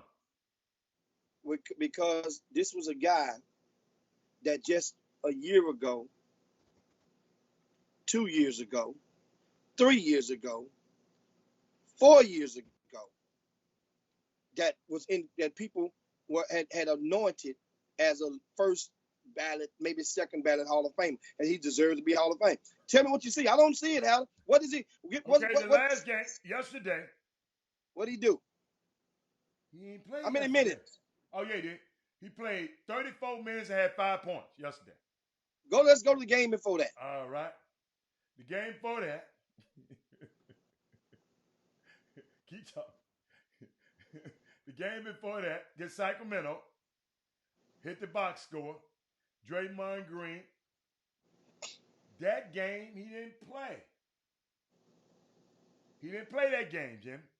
Okay, let's keep on going. Okay. Make sure. No, he didn't play. Draymond Green. Yeah, he didn't play that game. Let's go to the You're Detroit Draymond game. Green. Let's go to the Detroit game. Okay, forgot Detroit. I got it pulled up. Draymond Green had 22 minutes, 2 points. Keep going. Okay, we'll go again. Okay. My computer used to be faster than this, man. Minnesota. There you go. Okay. Let me see. Click him up. He played in that game. How many minutes? 22 minutes, 2 points again. Hold on. So hold on. 5 plus 2 plus 2. Yeah. And is another 9. 2. Yeah. No. 5, 2, and 2 is 9. Okay. 9 divided by 3 is what? He's averaging 3 points a game over his last 3 games. Hold on, man. I got to give him one more try, man. Hold on, man. What do you mean? I got to give him one more try, man. Adam, if the stat is about 3 games. I got to give him one more try, Jimmy. I got to give. What's the last game I stopped at? Let's go to San Antonio. I got to. That was overtime. I got to. Surely he scored double digits against them because the statistic I gave you. He had 10 in that game. Okay. But it was overtime. It was overtime. So Draymond Green, understand something. And these 3, Minnesota won't make the playoffs. Detroit, they're a crap shot right now. Do me a favor. Stop. I need you to go to the Western Conference because you checked me the other day. Go to the Western Conference and tell me where the Memphis Grizzlies at right now. That's what I need you to go do. No, but I want to remind you something about Draymond real quick. Okay, keep on. Okay. If you remember, on Christmas Day, the Golden State Warriors played against the Houston Rockets. Yeah. Draymond Green was out there. He's having a field day and made everybody believe that this is what you're going to see from me the rest of the year. We back. They remember, the Warriors beat the Rockets, right? So then, remember, they already had won 2 games before that. Then they come back the next game, beat Phoenix. Warriors have won a season-high 4 games in a row. And then they turn around and Draymond hits 11, then 10, then 10, then 2, then 2, then 5. You don't like Draymond, do you? No, I just like people be accountable and people pay attention. Pay attention. That's not worthy of a Hall of Fame. In no 5-game stretch, this guy is a 6-game stretch. He has not scored over 11 points in a 6 games in a row. That ain't gonna cut it. Now, you mentioned about the Rockets. No. I said Memphis. Oh, you say the Memphis. You say Golden and Western Conference. And Memphis is definitely had, I think they were number 8 when I checked the other day. Okay, that's all. I just don't. Okay, because you called them heavy trash last week. You went back and got the stats from me and messed with heavy trash. That's all. But if the playoffs started today, they wouldn't be there. Memphis would not be in. Not today. Not today. Not today. Mind you, understand something. Memphis is 14 and a half games back. Half a game out. Portland is 14 and a half back. Sacramento is 15 and a half back. Minnesota is 15 and a half back. Phoenix is 16 back. Them folks going to be getting their head beat in to get the AC to get smashed. They going to be jockeying for that AC, just Jimmy. Ain't going to get smashed. Herb, that's a long note you just wrote. Herb just wrote a long note. What did he say? He said there are other Kevin Freeman. They may not be as known in the city, but they exist. I don't know. I guess they talking about it. I don't know. He talking to Kevin Freeman. He ain't talking to us. But keep going. Yeah, I don't know. That's too much. That's too much for me to read. I need to wrote a novel. I also, he said he wrote a novel.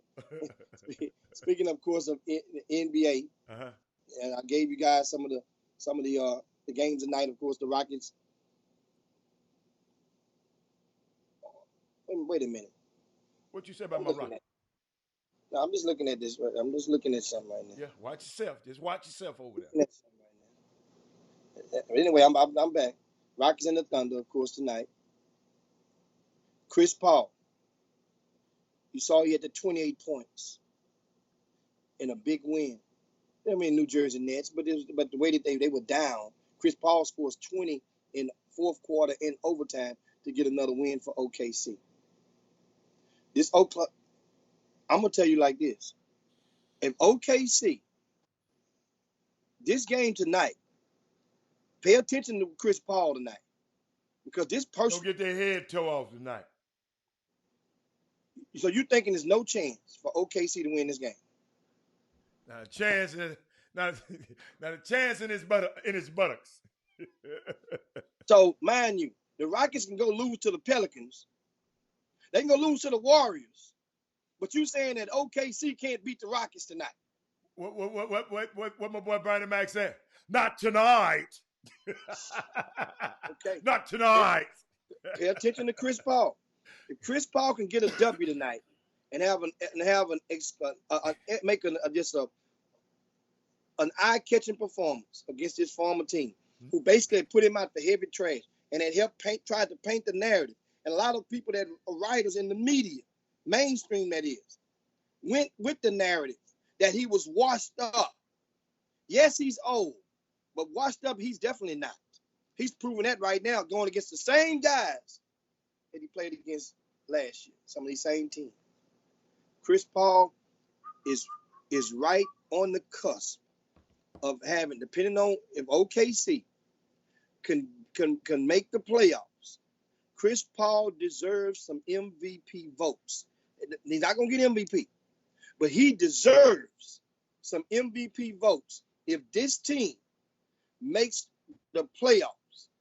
This is a team that we were talking about seriously. OKC was like next to last, maybe last. So you saying the way you over there was just bumping your gum, Chris Paul, you ain't said nothing about Lil Ugly. Lil Ugly having one of the best careers of his life, Dennis Schroeder. You ain't saying nothing about Shai Gilgeous-Alexander, who I told you 2 years ago was going to be a star. You ain't saying nothing about Chris Paul is a great catalyst. But dude, all them guys needed was I told you he was the right fit. You talking about he wasn't no good fit? Shit me. You talking about on paper. You don't play the game on paper.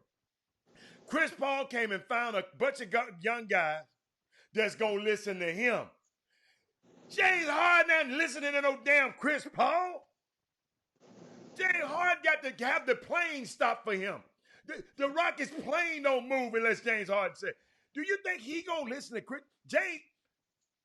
John Lucas at the Southwest Exposure Camp said Chris Paul's biggest problem, he was talking crazy to the boss. I know them little kids were talking about the boss. No, the boss, James Harden. So, of course, let him. Yeah, all right. I like him. He got some young guys that's going to listen, Jimmy. And that team wasn't that heavy trash. They just didn't have no direction. He done came and gave them direction. That's all. It was like a fast motorboat, Jimmy. I'm gonna give it to you. A fast motorboat that's going all over Kima like this here. It's going fast, but nowhere. And then all they needed was a little bitty rudder and a steering wheel to come guide it through the waters. That's all he's doing. He don't get my MVP vote.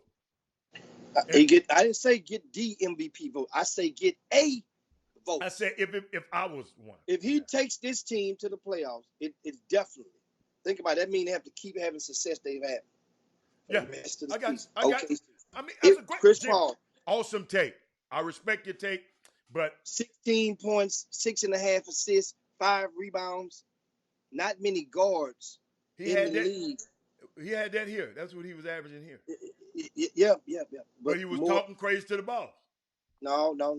The guy, the star player on the team, did not want to respect his leadership as well, and that was the demise of the Houston Rockets. And guess what? What place is that star player mentioned star player? What place is his team in? The Houston Rockets in number 13 and James Harden. James Harden, if he cares to be, what place is their team in right now? They're in third. Okay. They're in third. Okay. So if you happy, so you gonna take that and run? You care about the Houston Rockets in the regular season? Nobody cares about the Rockets in the regular season, Hal. I do. See, y'all don't understand. I do. Let me give you a memo. In Houston, at this point, a Houstonian does not that cares about the Rockets aren't caring about what place they come in the regular season right now. Jimmy, not with this team. I appreciate every single game that James Harden played. All 82 of them. That's just me. I didn't say I'm a fan. I said I appreciate Jimmy. I know how hard it is to score that basketball, Jimmy. I shot up a lot of balls. I ain't make them like that.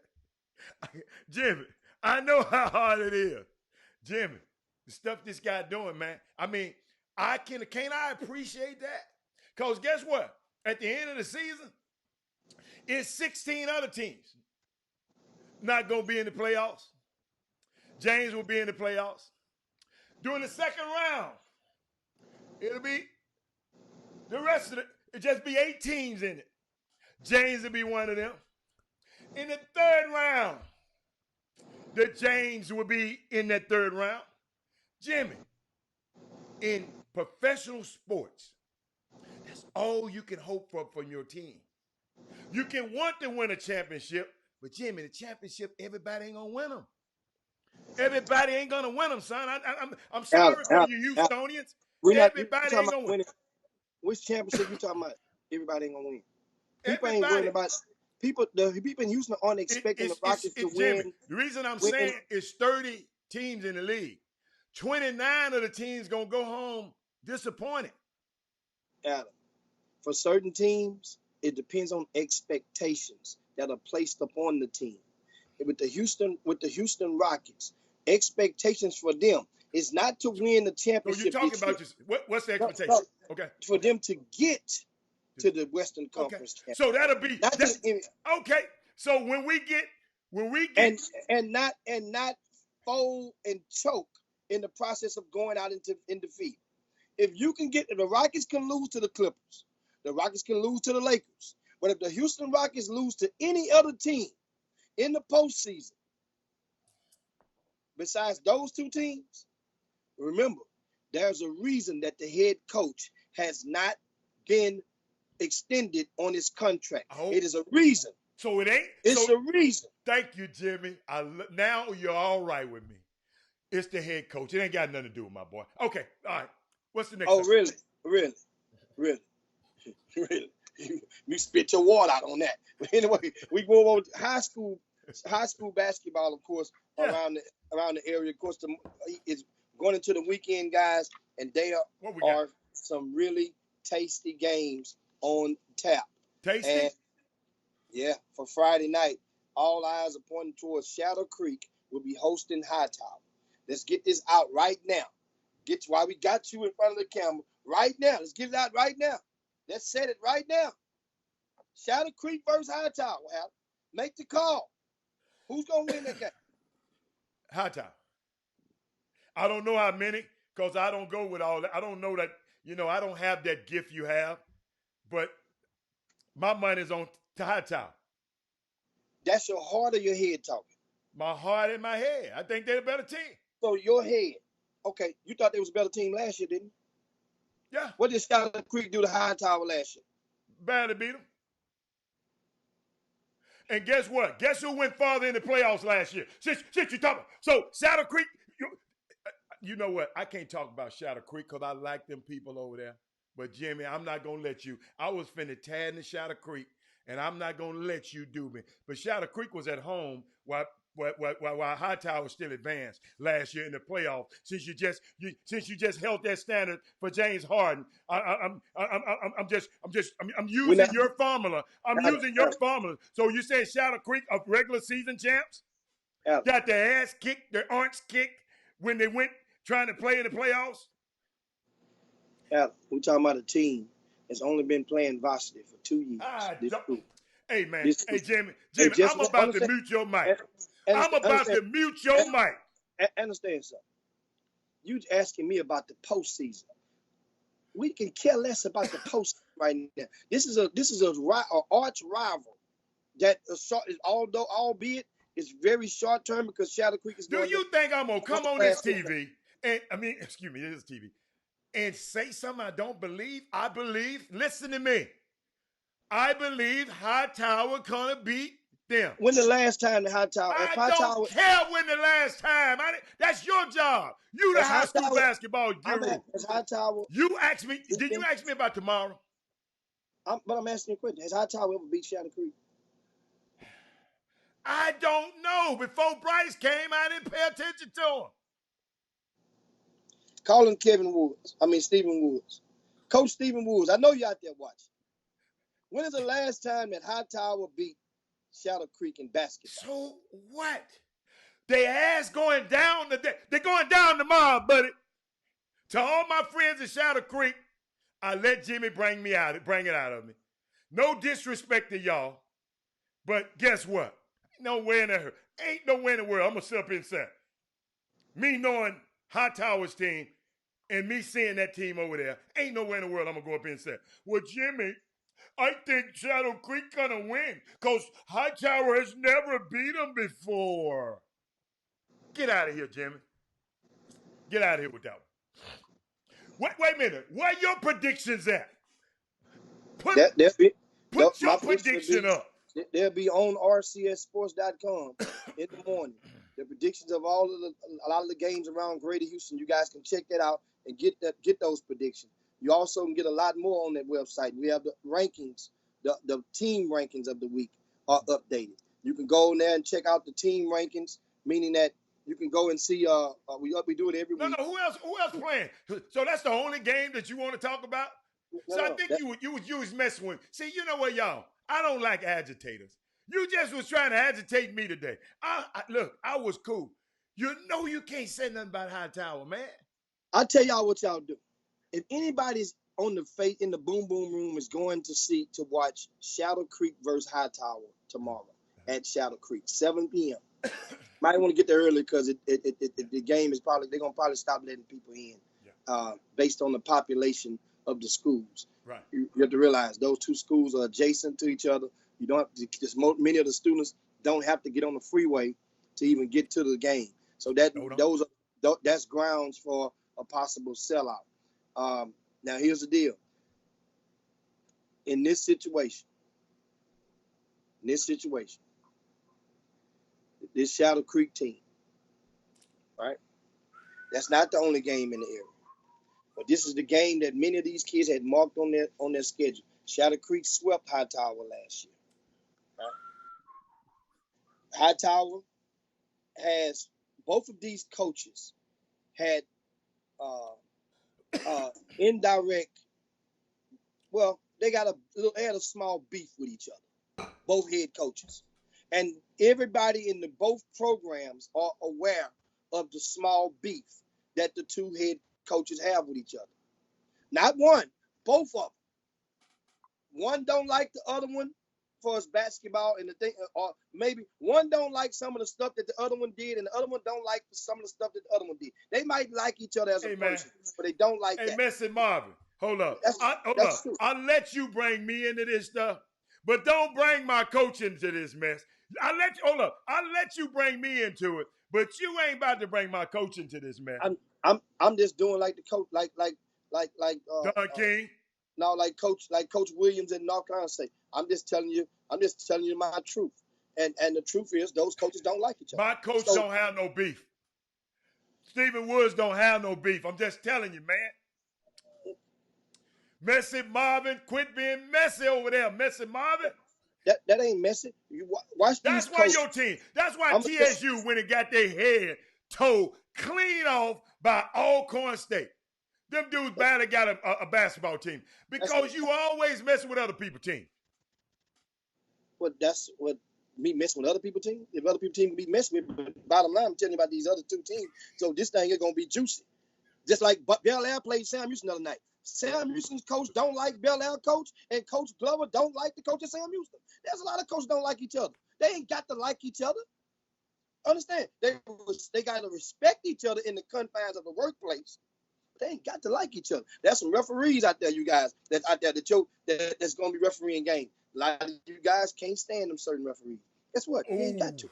You know I can't stand. But you ain't going to disrespect that referee while he got those black and white stripes on and that whistle around his neck. You know what's going to happen. He get me put out.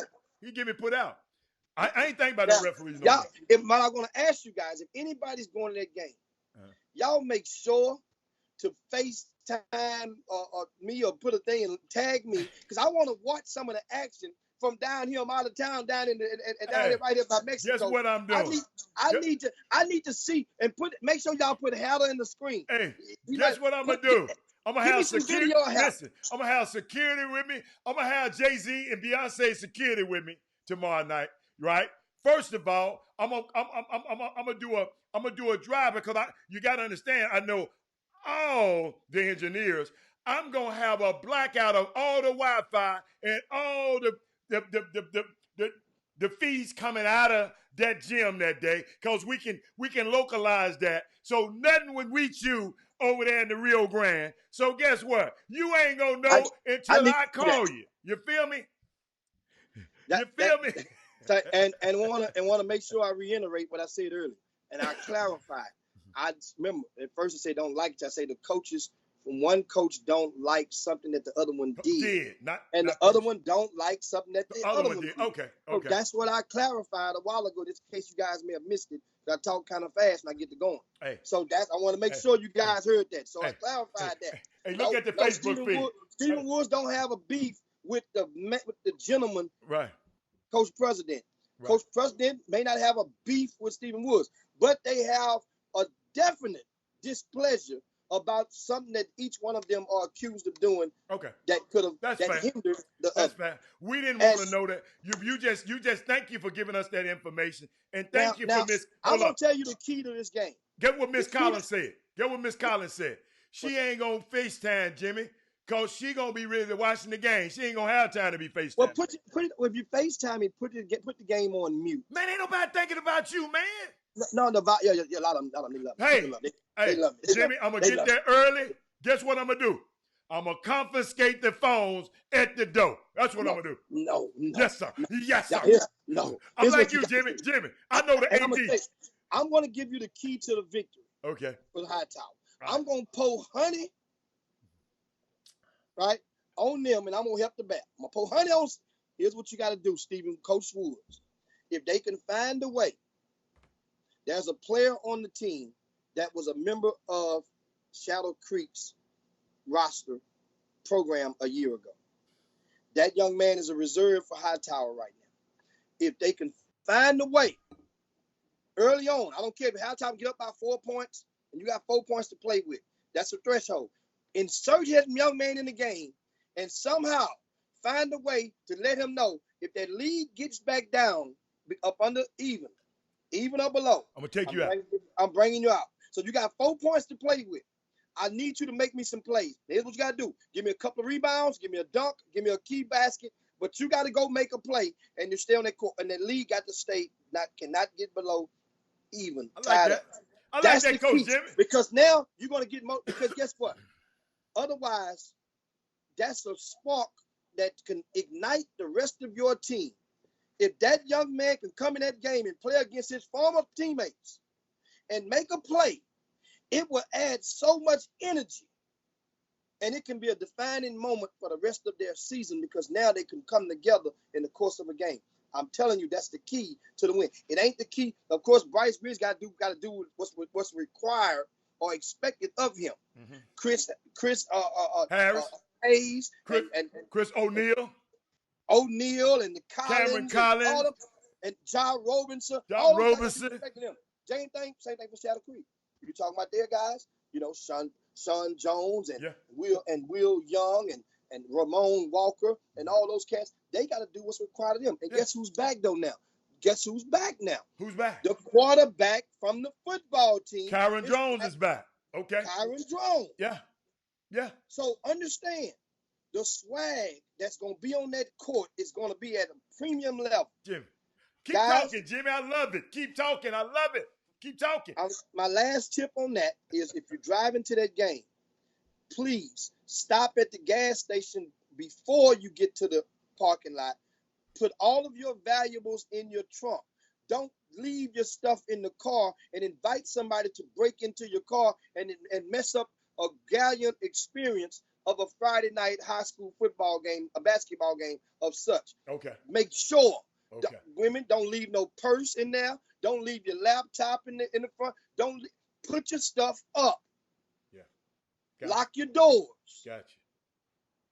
You know, guys, if you got some sipping juice in your cup, when you get there, understand, pour that stuff out.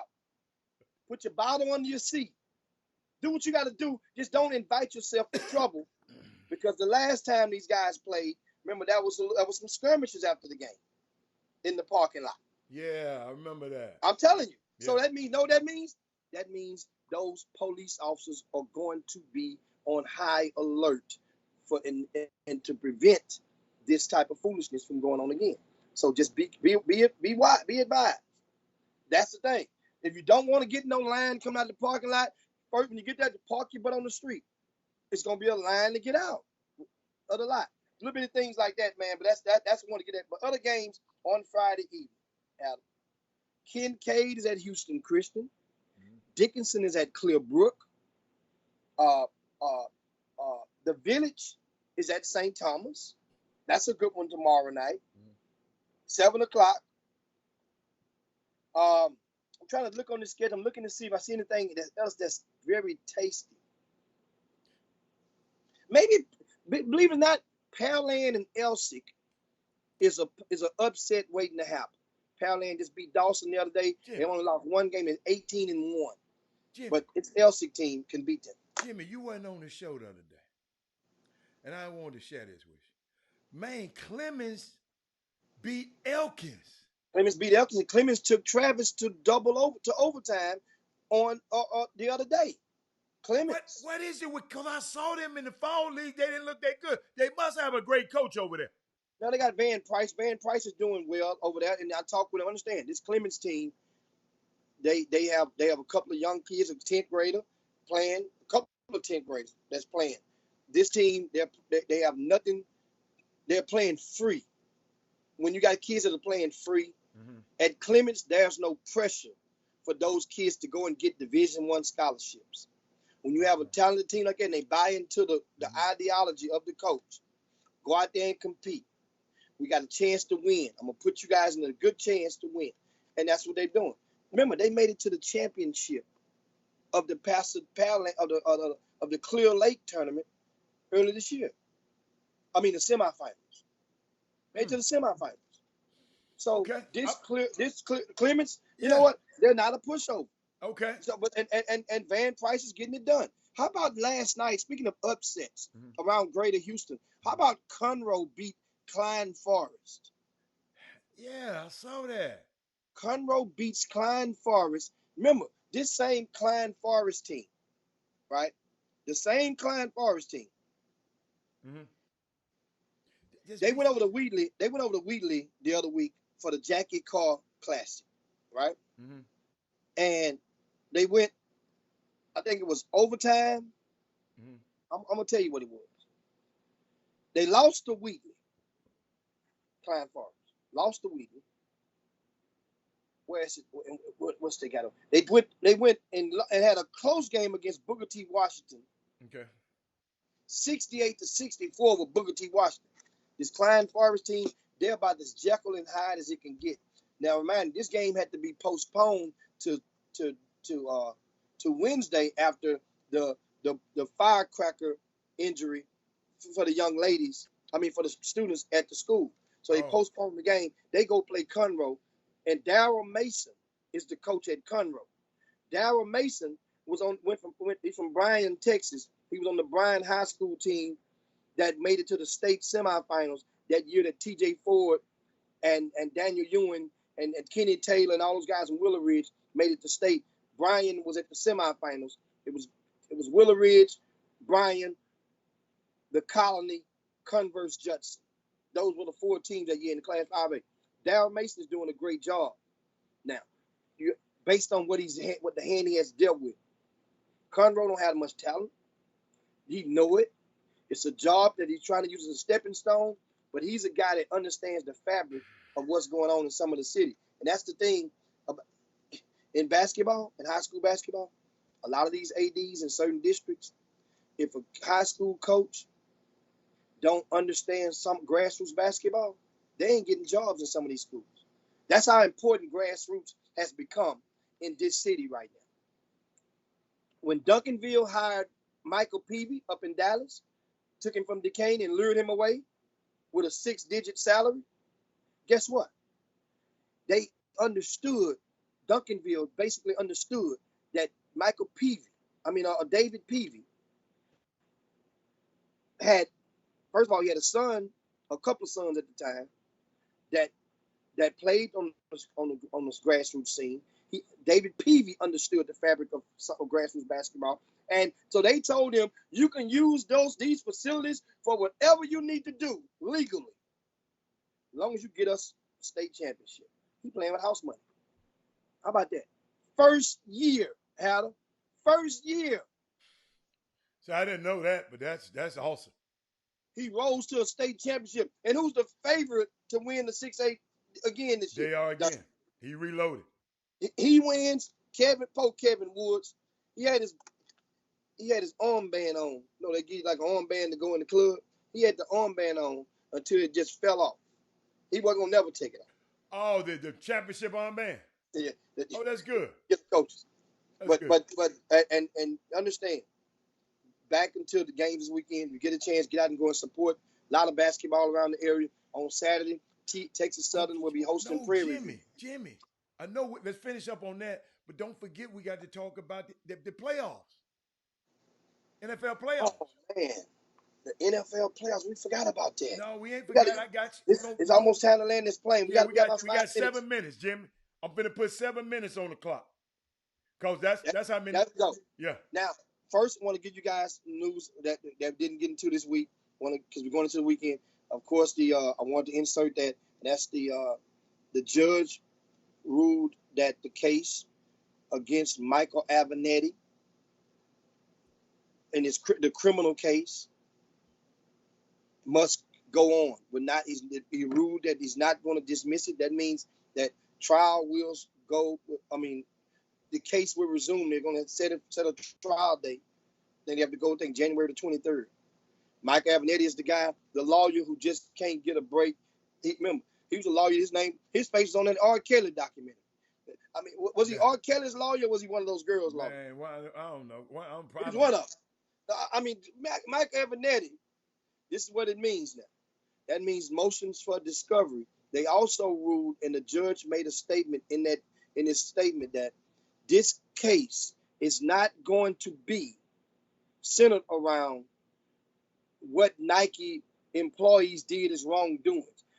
They're not charged. They are on trial. You on trial. This case is whether you tried to bribe them for $25 million.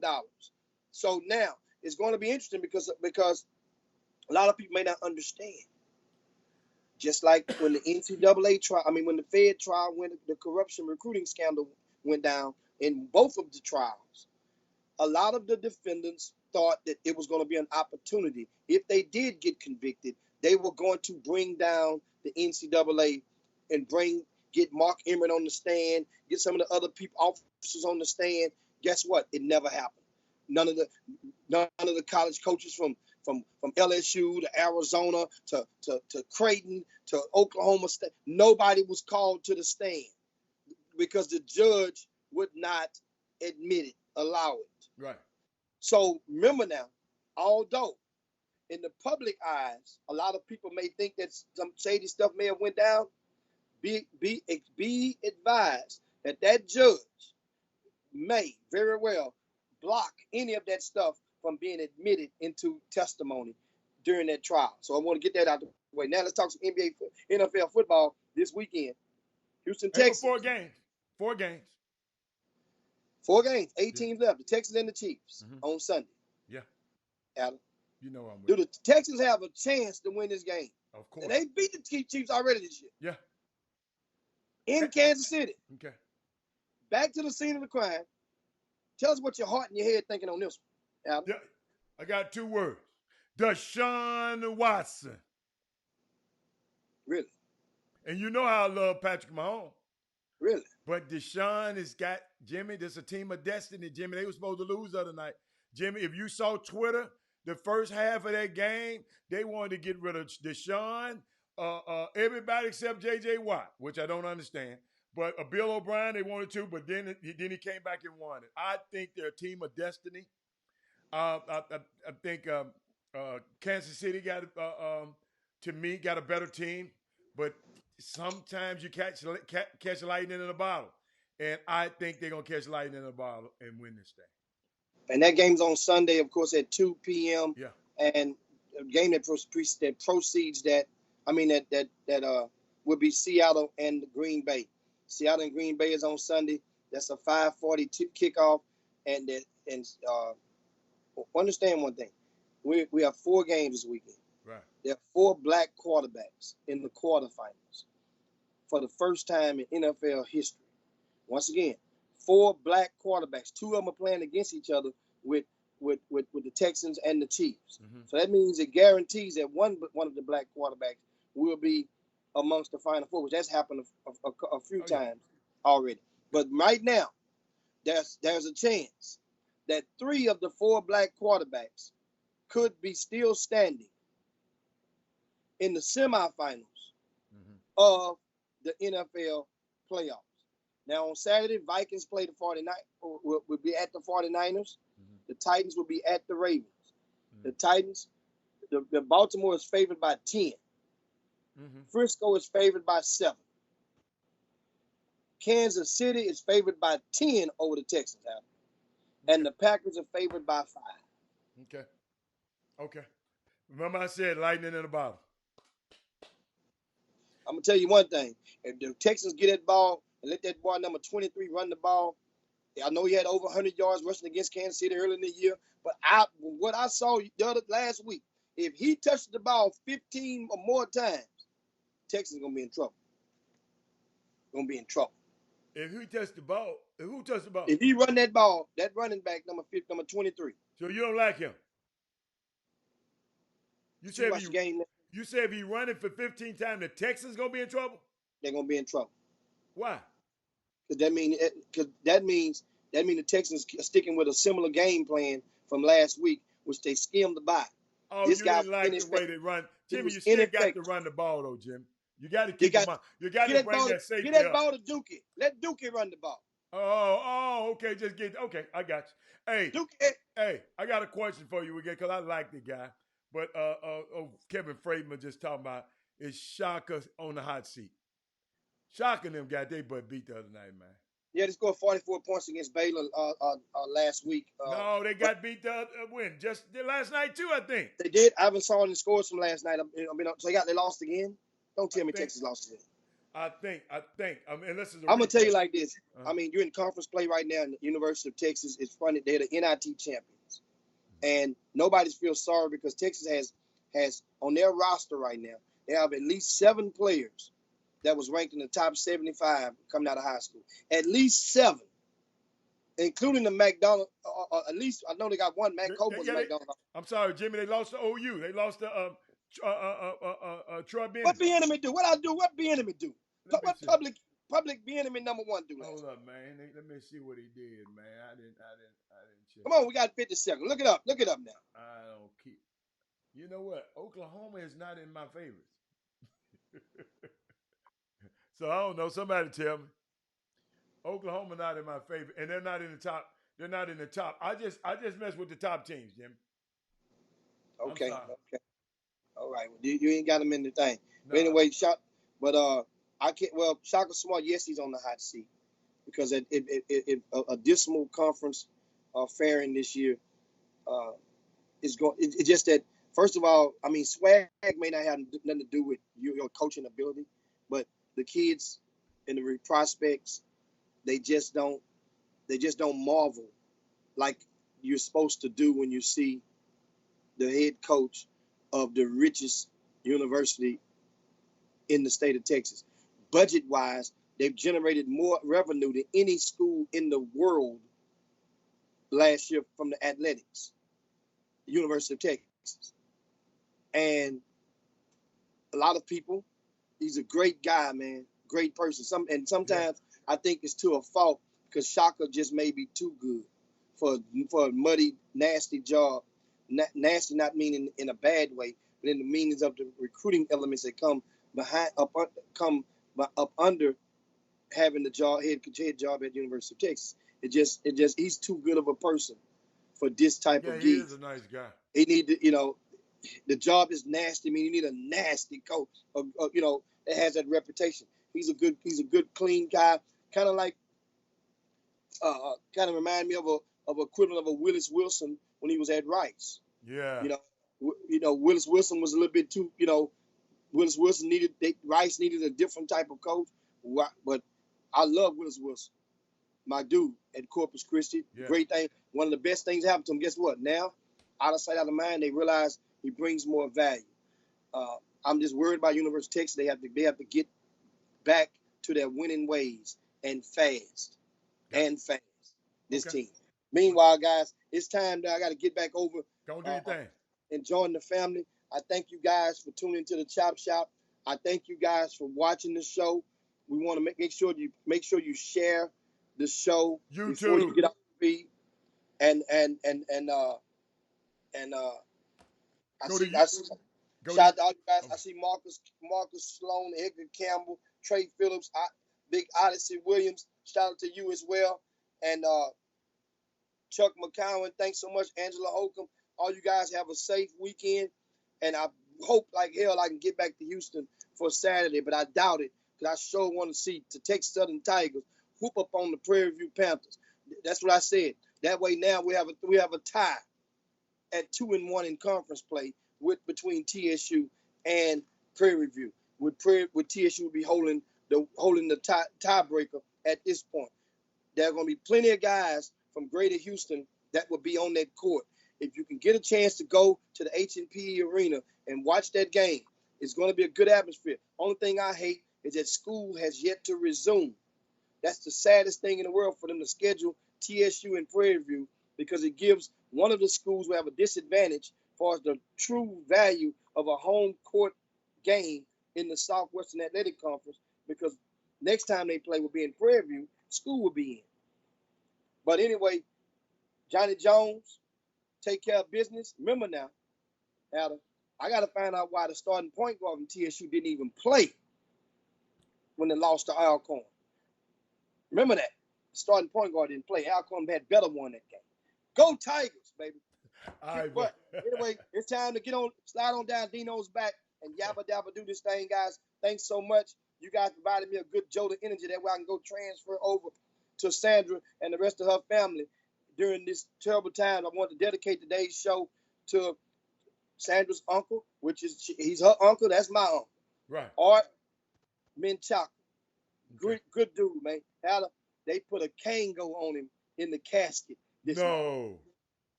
my type of dude right there. Y'all already know what I'm going to have on in my casket. I just thought about that. They gave me an idea. He had a link. He had an Apple Kango on in the cat. I say, boy, that's my dude art right there. Okay, man. Peace out, guys. I'm up out of here. I see Lou Hill, UT Rio Grande Valley. Jim Hicks, Rob Hatter. You are now tuned in to the Chop Shop. I'm Retro. Let's get it. We in the Chop Shop. We live in the Chop Shop. We talking